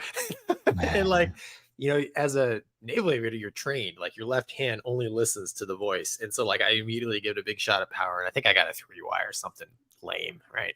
So yeah, he saved me from getting 6 in a row. But the LSOs and the CAG LSO, so the LSO who was in charge of basically the landing performance of all the squadrons on the ship, they had all the scores, and they would send them out. You could look where you stood, and you know, I was the bottom 25% in my squadron for grades, but I was like numero uno for my getting aboard. So I always got aboard. In fact, I only bolted one time in my entire fleet. Nice.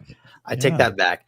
My deployed fleet carrier experience, I only bolted one time, but I had a lot of no grades. So my grades were low, but my boarding rate was high, which I had a cheeseburger one night with CAG LSO, and he told me, he's like, man, I'll take a 1-wire over a bolter any night. And I was like, what?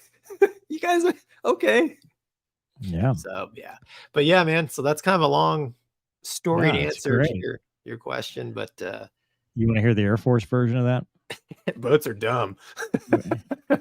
we would track obviously our arrival rates and really? our instrument landing system, like how many good ILSs we flew. No, you don't. Of course not, Gonky, because landing is admin, dude. Nobody cares. Did you arrive alive? Yes. Okay, next question. No. They care in the Navy, dude, because they got to keep because that's your whole mission. They got to your keep entire mission is takeoff and landing. You don't do anything tactical in the Navy. No, you spend more time on admin than you do on the actual. No. So that's the other thing. So on a combat cruise, right? My Top Gun's only 6 weeks. Well, the Air Force Top Gun's 9 months because they talk about weather 6 times before every flight. I experienced the reason why the Air Force Top Gun is so much longer. Okay. But anyways, yeah, they shots fired. Yeah. No. I forgot what I was gonna say, man. You got me all flustered. I had to do it, dude. No, you're talking about briefing, right? So combat cruise, the whole brief is about the mission, and then at the end they'd be like, come back for case we recover. Any questions? And you're just like, no. But there's an entire phase of training just for landing on the boat that they do in the RAG. So at the end it's just admin, but it's stressful admin. Good for you. Yeah. Sorry, long answer. No, it's great, dude. This will be on the Ready Room live here in the next couple days, so people will appreciate that. All right, moving on to the next thing. Thanks We've got for the a question, couple. man. Yeah, dude, that was great.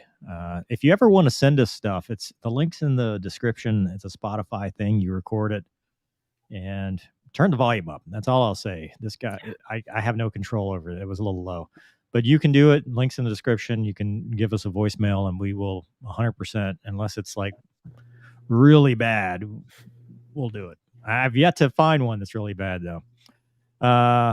Samurai Samoria Mario, Thanks, thank you. $5 is $5.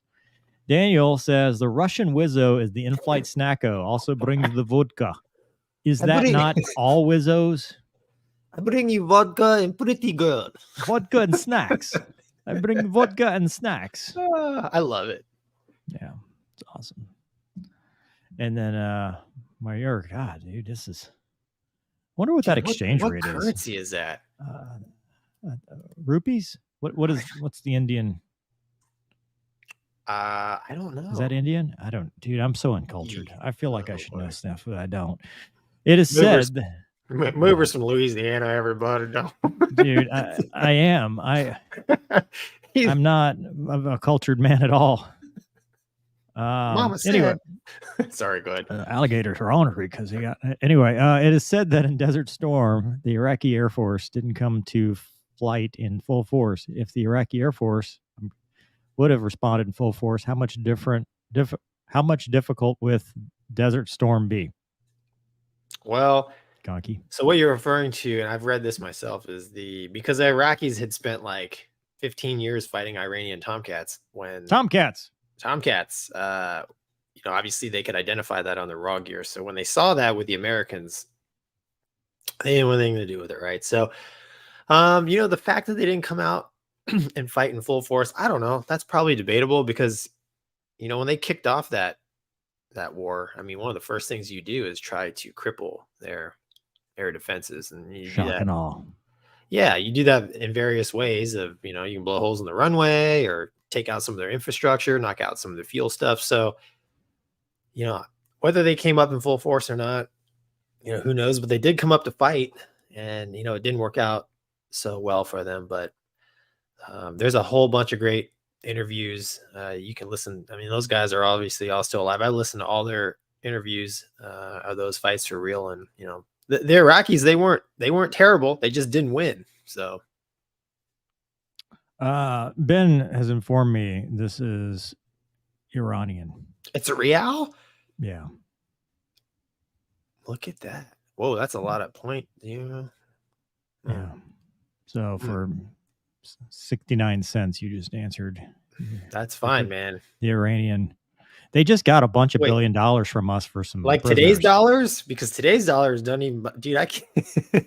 Yellow light, Gonky. Yellow light. Yeah. The dollar ain't. George says, bring back the upgraded F4 Phantom. George must be friends with Frenchie. Yeah, I love the F4. Thanks, George. Well, so that's a good point about the Tomcat. I was just joking about I'd like to fly the F-14E with single seat and all that stuff. But dude, that thing was like a maintenance nightmare. Well, dude, because it was designed in the late 60s. Well, that's what I'm saying, though. It's like, but it's like you take an airplane like that and modernize it, right? I mean, Block 70 Viper, dude. I mean, dude, the Viper only needed, when I flew that thing, and we'll talk about this when we actually go into that, the F-16 only needed a better radar.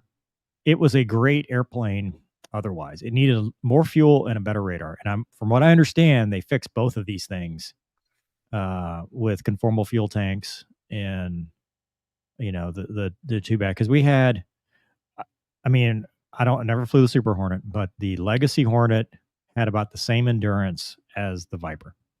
I mean, it had way more gas, but it burned. I mean, when you figured it out, it just needed a better radar, and I flew the APG-68. It was not, the Block 50 version of that. So it had a different signal processor and all that stuff. But if we had a better radar, dude, it's honest to God, you don't need in today's environment, you need good missiles.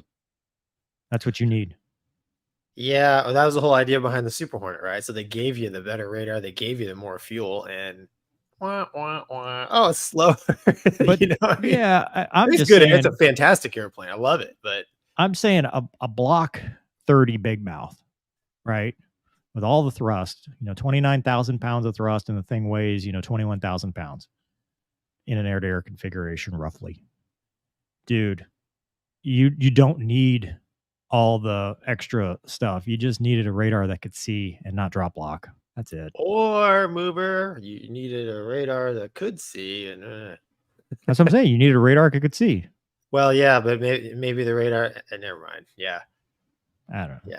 Yeah, you know what? Airplane design, everything's a compromise, man. Like you can't. It's like the Boeing guys. With the conformal tanks on the Super Hornet, the International Roadmap Hornet. When I worked at Boeing, I was like, oh, what's the drag penalty on that? Oh, no drag. I'm like, what? Yeah, right. And that's what I said. And I asked them about the pylons. They're like, yeah, we figured out there was no drag penalty there either. I'm like, dude, listen, I know I'm from backwoods, Ohio, almost West Virginia, but like, dude, I'm pretty sure there's some drag there, dude. So, I mean, everything's a compromise, man. Yeah. Well, anyway, so it is Indian. I was right. I am not uncultured. It was a rupee. So thank you, oh ye of little Thanks, faith. man. Yes, and thank you for He's that. educating us, man. That's awesome. Yeah, I'm learning things. All right, so moving on to our mental health minute today. Since we've accomplished all these things.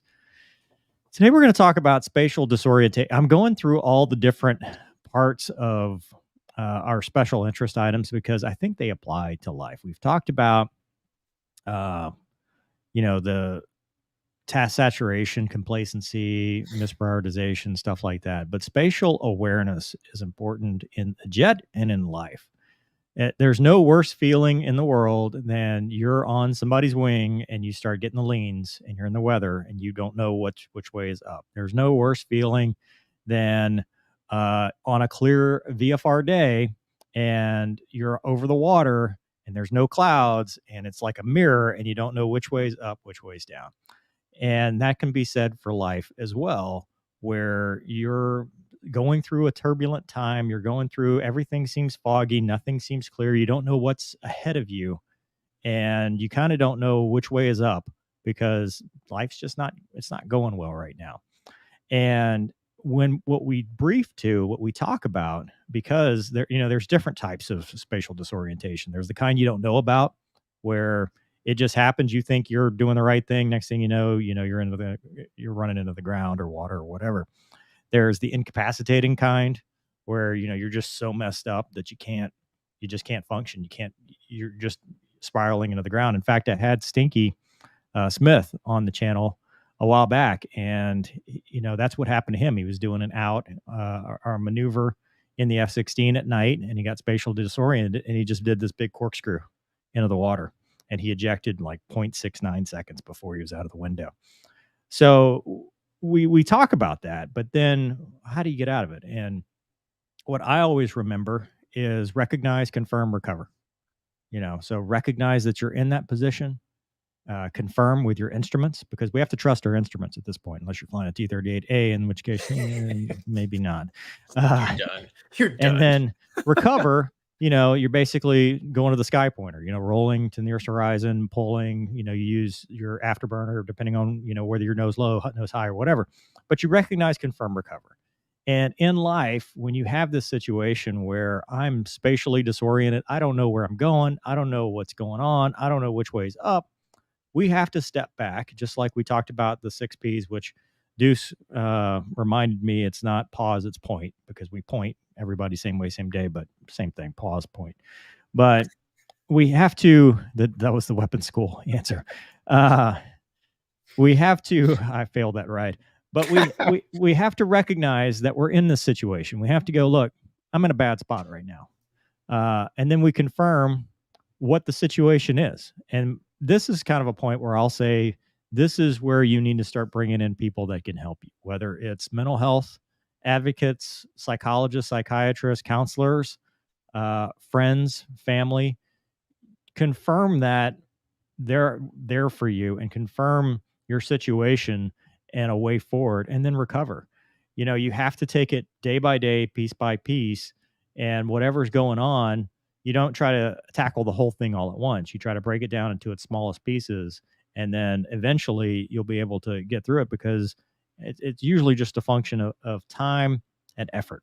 And if you take those two things and use the tools and assets that you have available, September is Suicide Awareness Month. So I'm going to throw another pitch out for 988.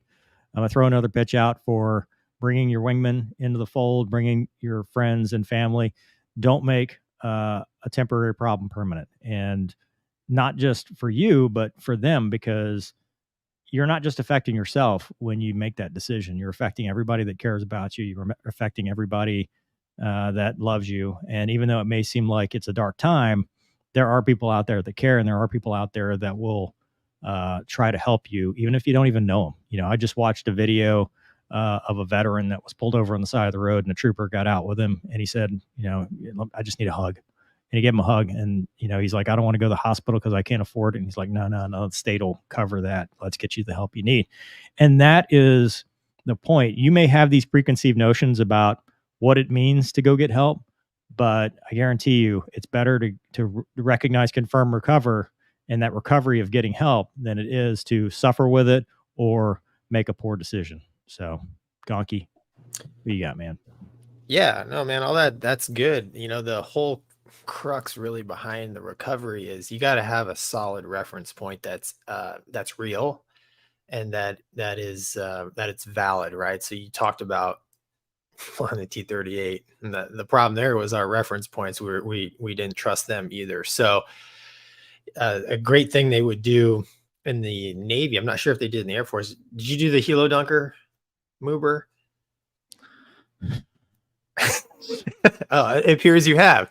So what they teach you is, they blindfold you. You can't see. They throw you in this helicopter, drop you in a pool, flip you upside down. Now you got to get out. So, when you go upside down, they always tell you, don't lose that reference point. You got to hang on. If you let go your reference point, you're done. You have no idea which way is up, sideways, whatever, because you don't have your, you can't see. So, hey, how does that apply in life? Well, you always got to have, I think we talked about last week about always striving to surround yourself with good people, because when when the freaking place is burning down and you need to call somebody, like, just for like what's happening, like the people you call, it shouldn't be your drug dealer, shouldn't have one of those anyways, but it should be somebody that has always been, like your rock. Yeah, it could be your grandma, it could be your dad, it could be your it could be your pastor, it could be,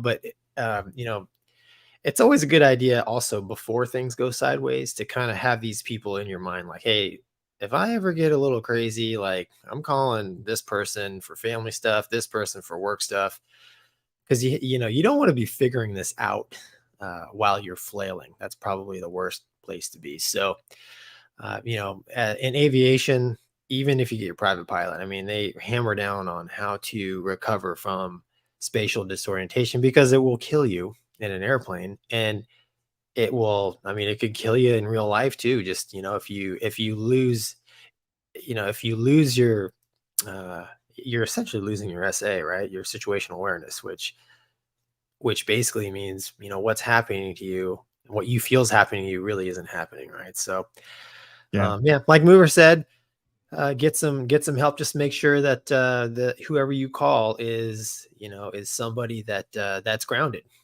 in whatever it is that you're dealing with, and get the help. Yeah, grounding is a very common psychological term as well. I mean, even to the point of go walk barefoot on grass, or in the sand on the beach, whatever. It's about bringing yourself back to a reference point, something objective, and that's what we talk about with the recognize, confirm, recover. We're bringing ourselves back, because we can have these misperceptions of what's going on, your inner ear, your illusions, visual illusions, whatever. I talked about the calm water versus the clear sky. Sometimes the visual illusion will make you think that one way's up because it's just reflections. But we get those, and we need to have some objective reference point to bring us back to reality. And in the jet, that's our instruments most of the time, as long as it's not T-38A. But in reality, it's, what you talked about, your friends, family, priest, faith, whatever it is that grounds you back into your 000, you're being centered.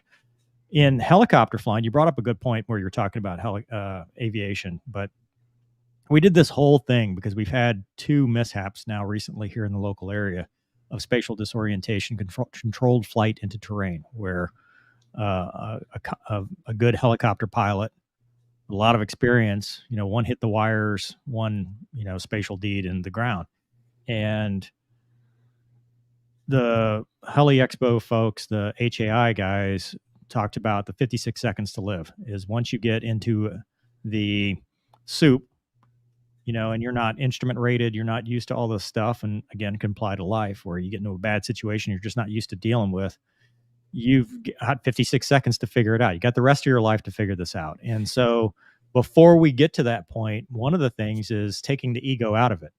And in helicopter flying, we do that with the land and live. If you can't turn around, because maybe the sloping terrain or whatever, the clouds are moving in, you can't declare an emergency, IMC, or whatever it is. They just go, you're in a helicopter, dude, land.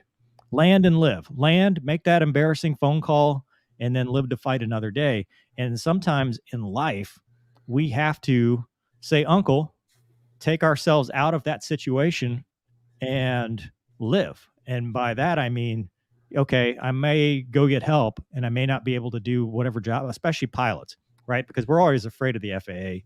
You know, if I go say, hey, I need help, that may take me out of the cockpit for 6 months or whatever, as I'm dealing with, you know, antidepressants or whatever it is, whatever your situation is.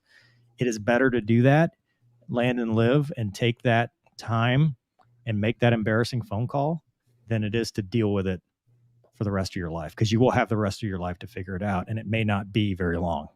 So that's all. That's my pitch for that today.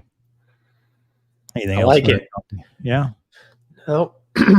These are always interesting. I mean, I don't want it to be preachy, you know, but I do think that we need to discuss it as pilots, because mental health is something that we're afraid to talk about.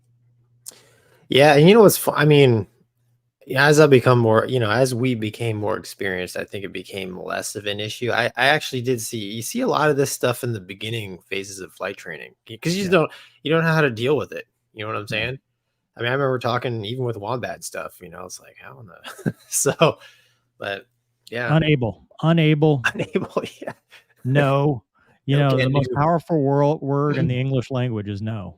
Yeah. You know, I mean, you have to be able to say no. You have to be able to know your limit. You know, you said it earlier, man's got to know his limitations. It's better to be on the ground wishing you were up there like we're all right now than Dude, wishing you were down here, because I've been both places. And you know, I'll take, you know, the memories over, oh God, I don't want to be here anymore.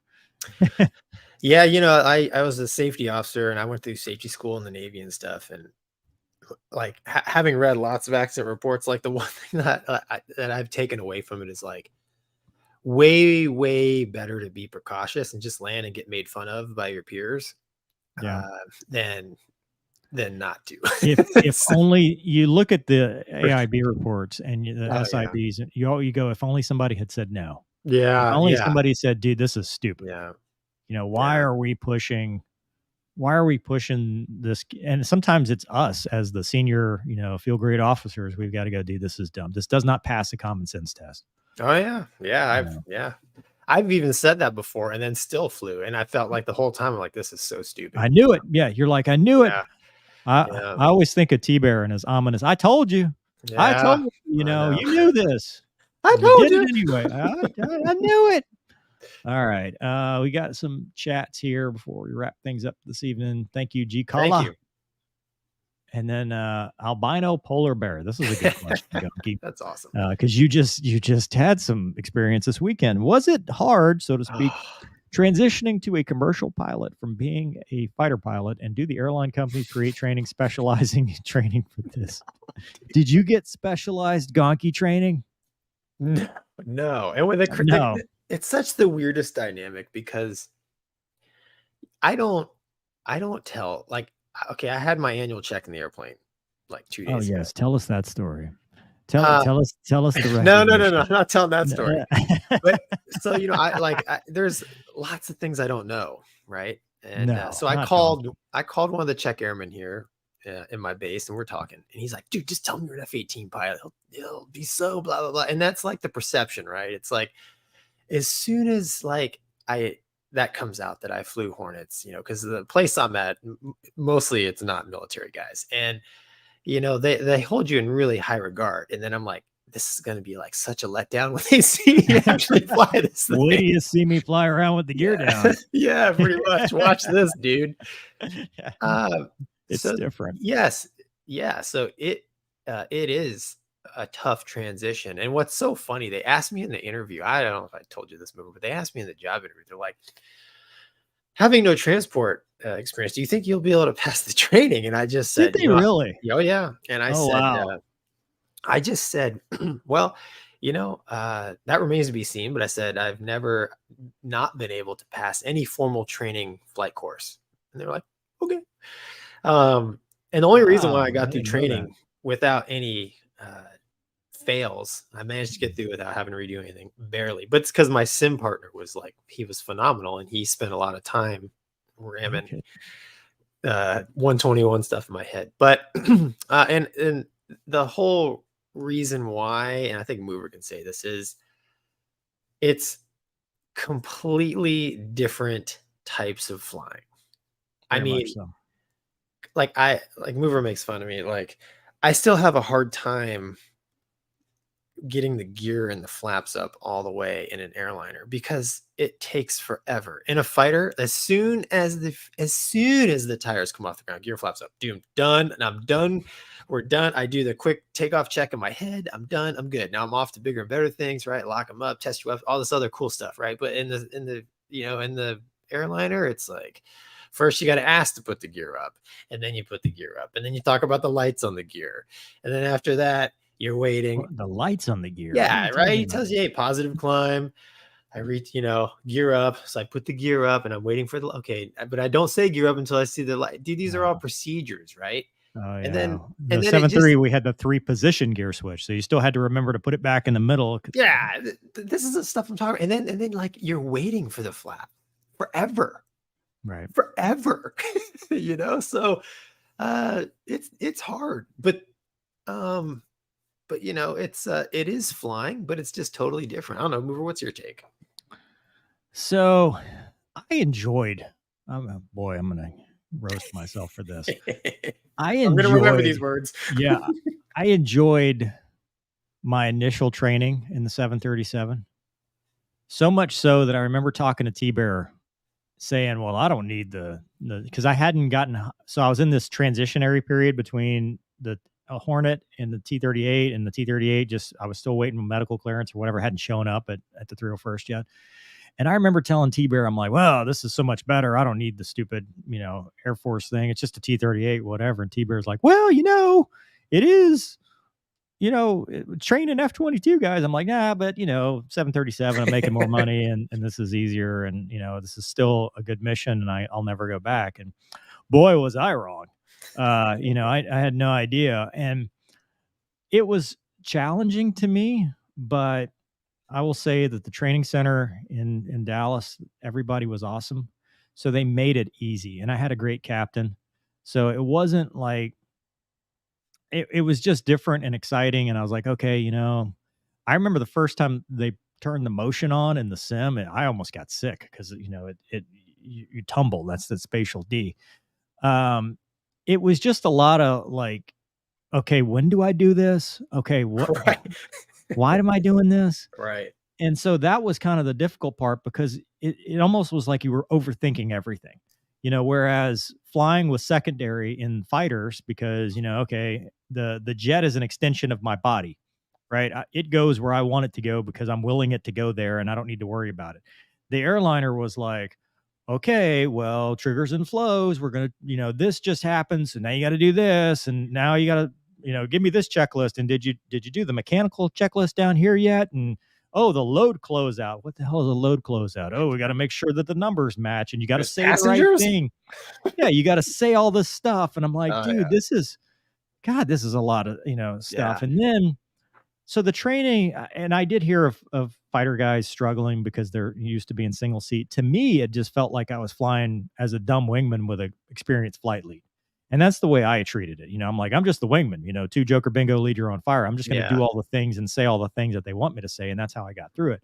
Where it was challenging was my first initial operating experience where we go out and the guy's like, oh, I got a great, flight for you. We're going to take off from Dallas. We're going to go to Atlanta. We're going to go to Chicago. And then we're going to go to St. Louis. And I'm like, holy crap. And he's like, I'll make it easier for you. You're going to be the pilot monitoring on the first leg. And I'm like, do what now? Right. Because the pilot monitoring is the one that talks on the radio. And I have no idea. I can fly this thing all day long, but you're asking me to, to say all these things and, ask for this and ask for that. Cause it's not like a fighter. When you're in a fighter, you're a superpower coming through, they're like slow to 250, unable. Because I'm not gonna. And what are you going to do? About it? Right. I'm in a fighter. Send somebody. Right. I'll wait. Right. Exactly. Yeah. I'm already here. Yeah. Call the police. I am. Yeah. Call the cops. I don't care. But in the airliner, it's like, well, you're going to get your ticket pulled if you don't ASAP this, and it's much, much higher risk and higher stress. Yeah, it's But always I tell all the captains I fly with, most of my flying career, as I got closer to the airport, I sped up. oh yeah, You dude, know? I've been on like center frequency or an approach in a busy airport in a Viper, and they're like slow to 250, unable. Yeah. Well, what are you gonna do? 300. Yeah. 300 or Yep. greater. What do you got? And they're Yeah. like, well, I'm like, that's what the book No. says. Sorry. Yeah. Well, we'll vector you. All right, cancel. Yeah. Because it's, Yeah. dude, you're just, you have that freedom versus an airliner where it's very structured, and really 90% of, at least in the 7.3, is what's it doing. Oh, Because you're 100%. what the FMC, Yeah. the flight computer, because you're like, okay, descend to maintain by this, and in the Viper, you're like, okay, idle boards, I'm going to make it. I got a Right. HUD and everything. Right. In the 7.3, you're like, why is it out of Right. path now? Why Right. is it just, what is it doing? Well, you hit the nail on the head. So with fighters, you do a lot of hand flying. With the Yeah. airliner, you program the box, and like learning the box is what's hard. And as you guys probably know from my technology, how I understand technology with this show is not good. I will say learning the box is hard in all aspects of life, but go on. That's true. Very true. Wink, wink. Yeah. Kids, look away. But yeah, so that's, to me, was the most challenging part. And then the second most challenging part was and this is not training, this is just lifestyle. I mean, dude, it's airports and For you. yeah, for me. But even for you, Gonky, I mean, the first time you push back, Yeah. all that, I got to get permission to start. I got to push back. I got to, let's do a single engine taxi. I mean, all that stuff that Yeah. you would think is just basic flying, when you add a 1960s cockpit to it. Now, for you, Gonky, it's just, okay, that switch is Right. going up and now the thing's running. But it got old. And for me, the reason the 737 got so old so fast is because I got tired of hitting my head on everything. Especially when you go to the bathroom, your epaulets would hit a switch and flip a switch, and you're like, what did I just flip? Because you'd stand up and it would grab something. Yeah. But it wasn't a very comfortable airplane for long flights. I thought the Viper was more comfortable, to be honest with you. Yeah. So, dude, where I'm at, they're getting the 7.3, and it's so funny. Like the training center went to, like a bunch of the 7 guys have transferred to 7.3, and they were all talking. And I guess I love Boeing. I worked for Boeing; they're a fantastic company. But I guess some of the Boeing guys were a little bit butthurt because they straight up asked, "What do you think of the Max compared to the Airbus?" They're like, "We hate this thing." Yeah. Max was cool. I mean, the engines take a little bit longer, but it's got all the power and it flies a little bit nicer. But dude, they needed this. It's just like everything else. We need some clean sheet. What happened to the America where we could design new stuff? That's all. Yeah. Why do we have to keep like polishing the same Turd. I'm not saying that. I'm just saying, why do we have to keep doing that? But that's a great question. I think we've answered this a couple times, but every time it's a fun conversation. Yeah. Anyway, DL says lots of F-16s flying from South Carolina, about South Carolina from Shaw. Good luck if they're looking for Fat Amy. Thanks for the show, guys. Thanks, DL. Thanks, and man. that's valid. I mean, I at this point, you're looking for wreckage because there's no way any modern fighter is flying for this long. I don't know. I mean, I guess they're just looking at points in the targeting pod. I mean, that's about all you could do. Anybody see my lightning? Yeah. Hello. Here, girl. Come here, girl. Yeah. Come on. Here, boy. Oh, I got snacks, Betty. Yeah, I got snacks. I'm bringing snacks. Oh. Diane, thank you. We'll ruin the 10. I'm going to have to look this up now. Ruin the 10 seconds of T-38 training in the movie A Million Miles Away. What is A Million Miles Away? Sounds like a movie. There was a Hallmark movie that somebody sent me recently about. That was it, wasn't it? Is that the Thunderbird one? Is that this one? I have to look. I know what you're talking about. I thought I looked at that. I can't remember, man. No, this is. Oh, dude, this movie actually looks good. Is it out? So it's with Michael Pena, who is a good actor, I think. A biopic about Jose Hernandez's path from a farm worker to becoming an engineer and an astronaut. I'm going to watch this anyway. So yeah, if it's ruinable, for sure. I need to get back on the Movie Ruins movies train so I can make this show great again.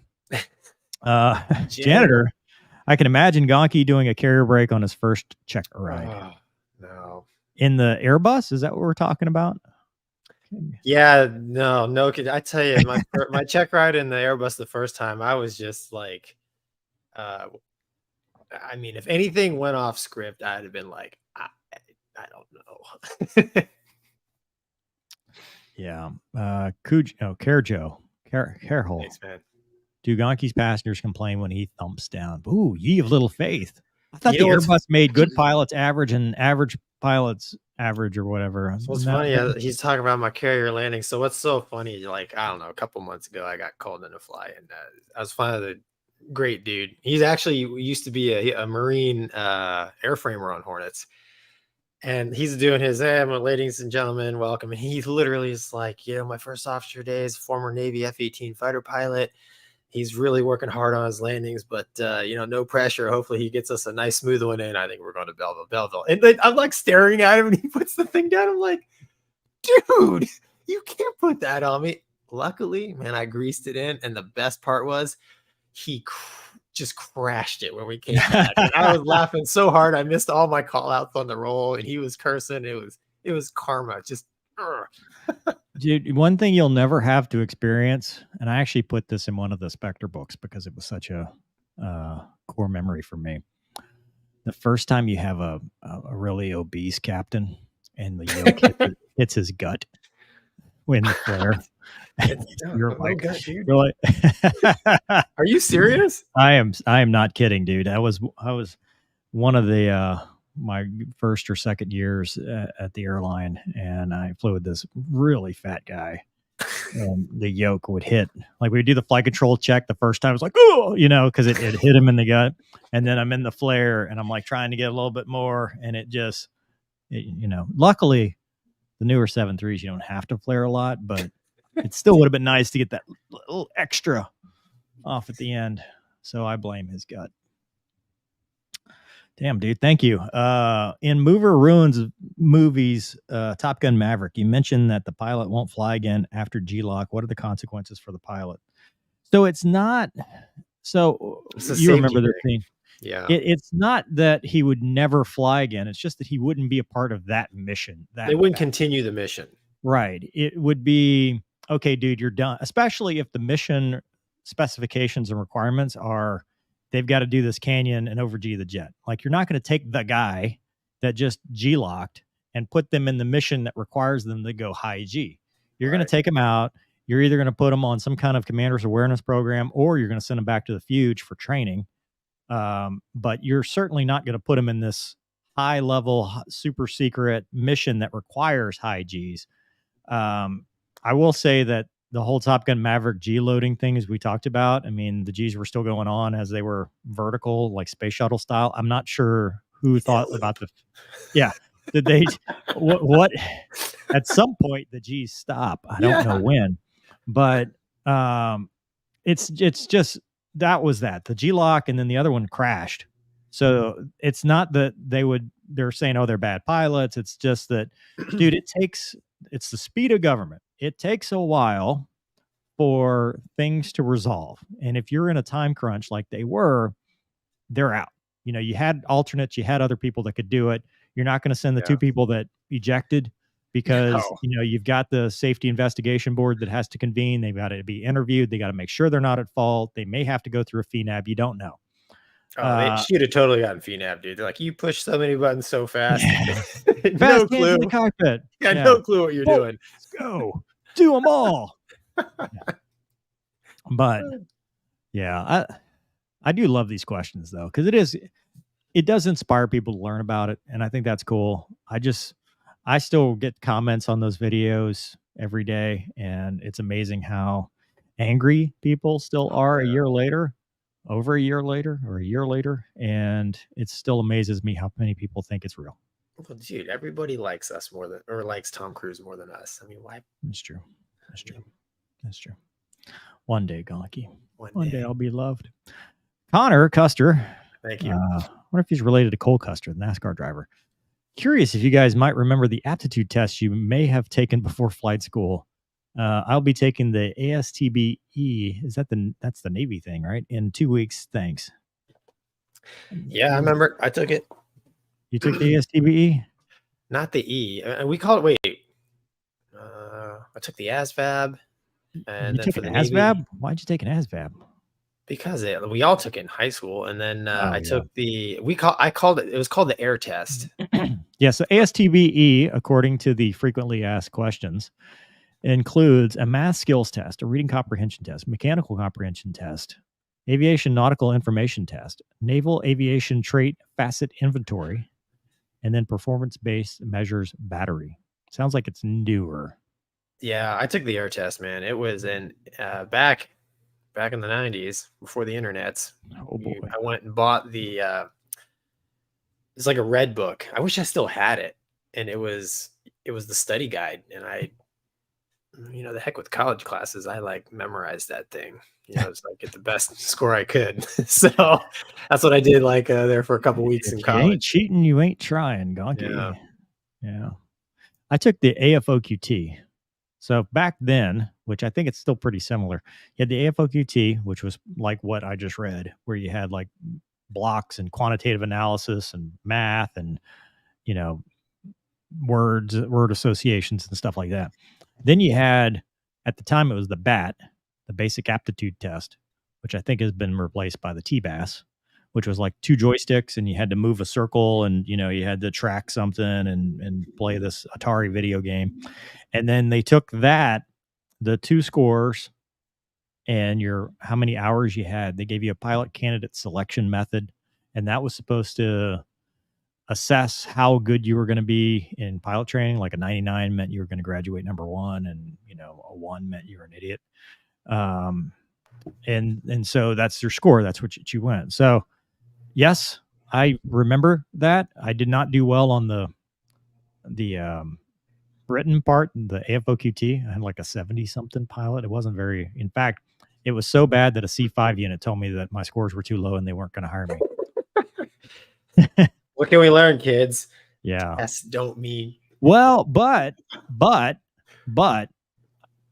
after taking the TBAS with those scores, I had a 99 PCSM.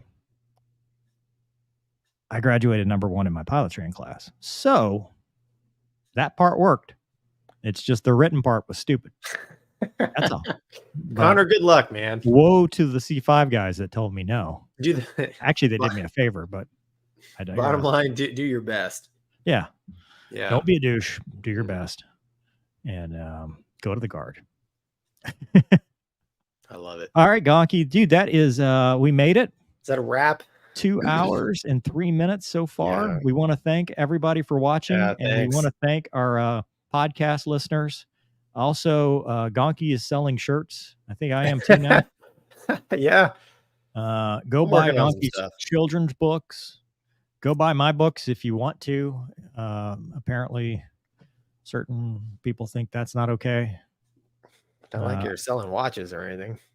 Or sunglasses. And as Or always, the appearance of DoD information does not imply or constitute endorsement. The views presented Yeah. are our own and do not represent the DoD, because why would it? Let's use our common sense here.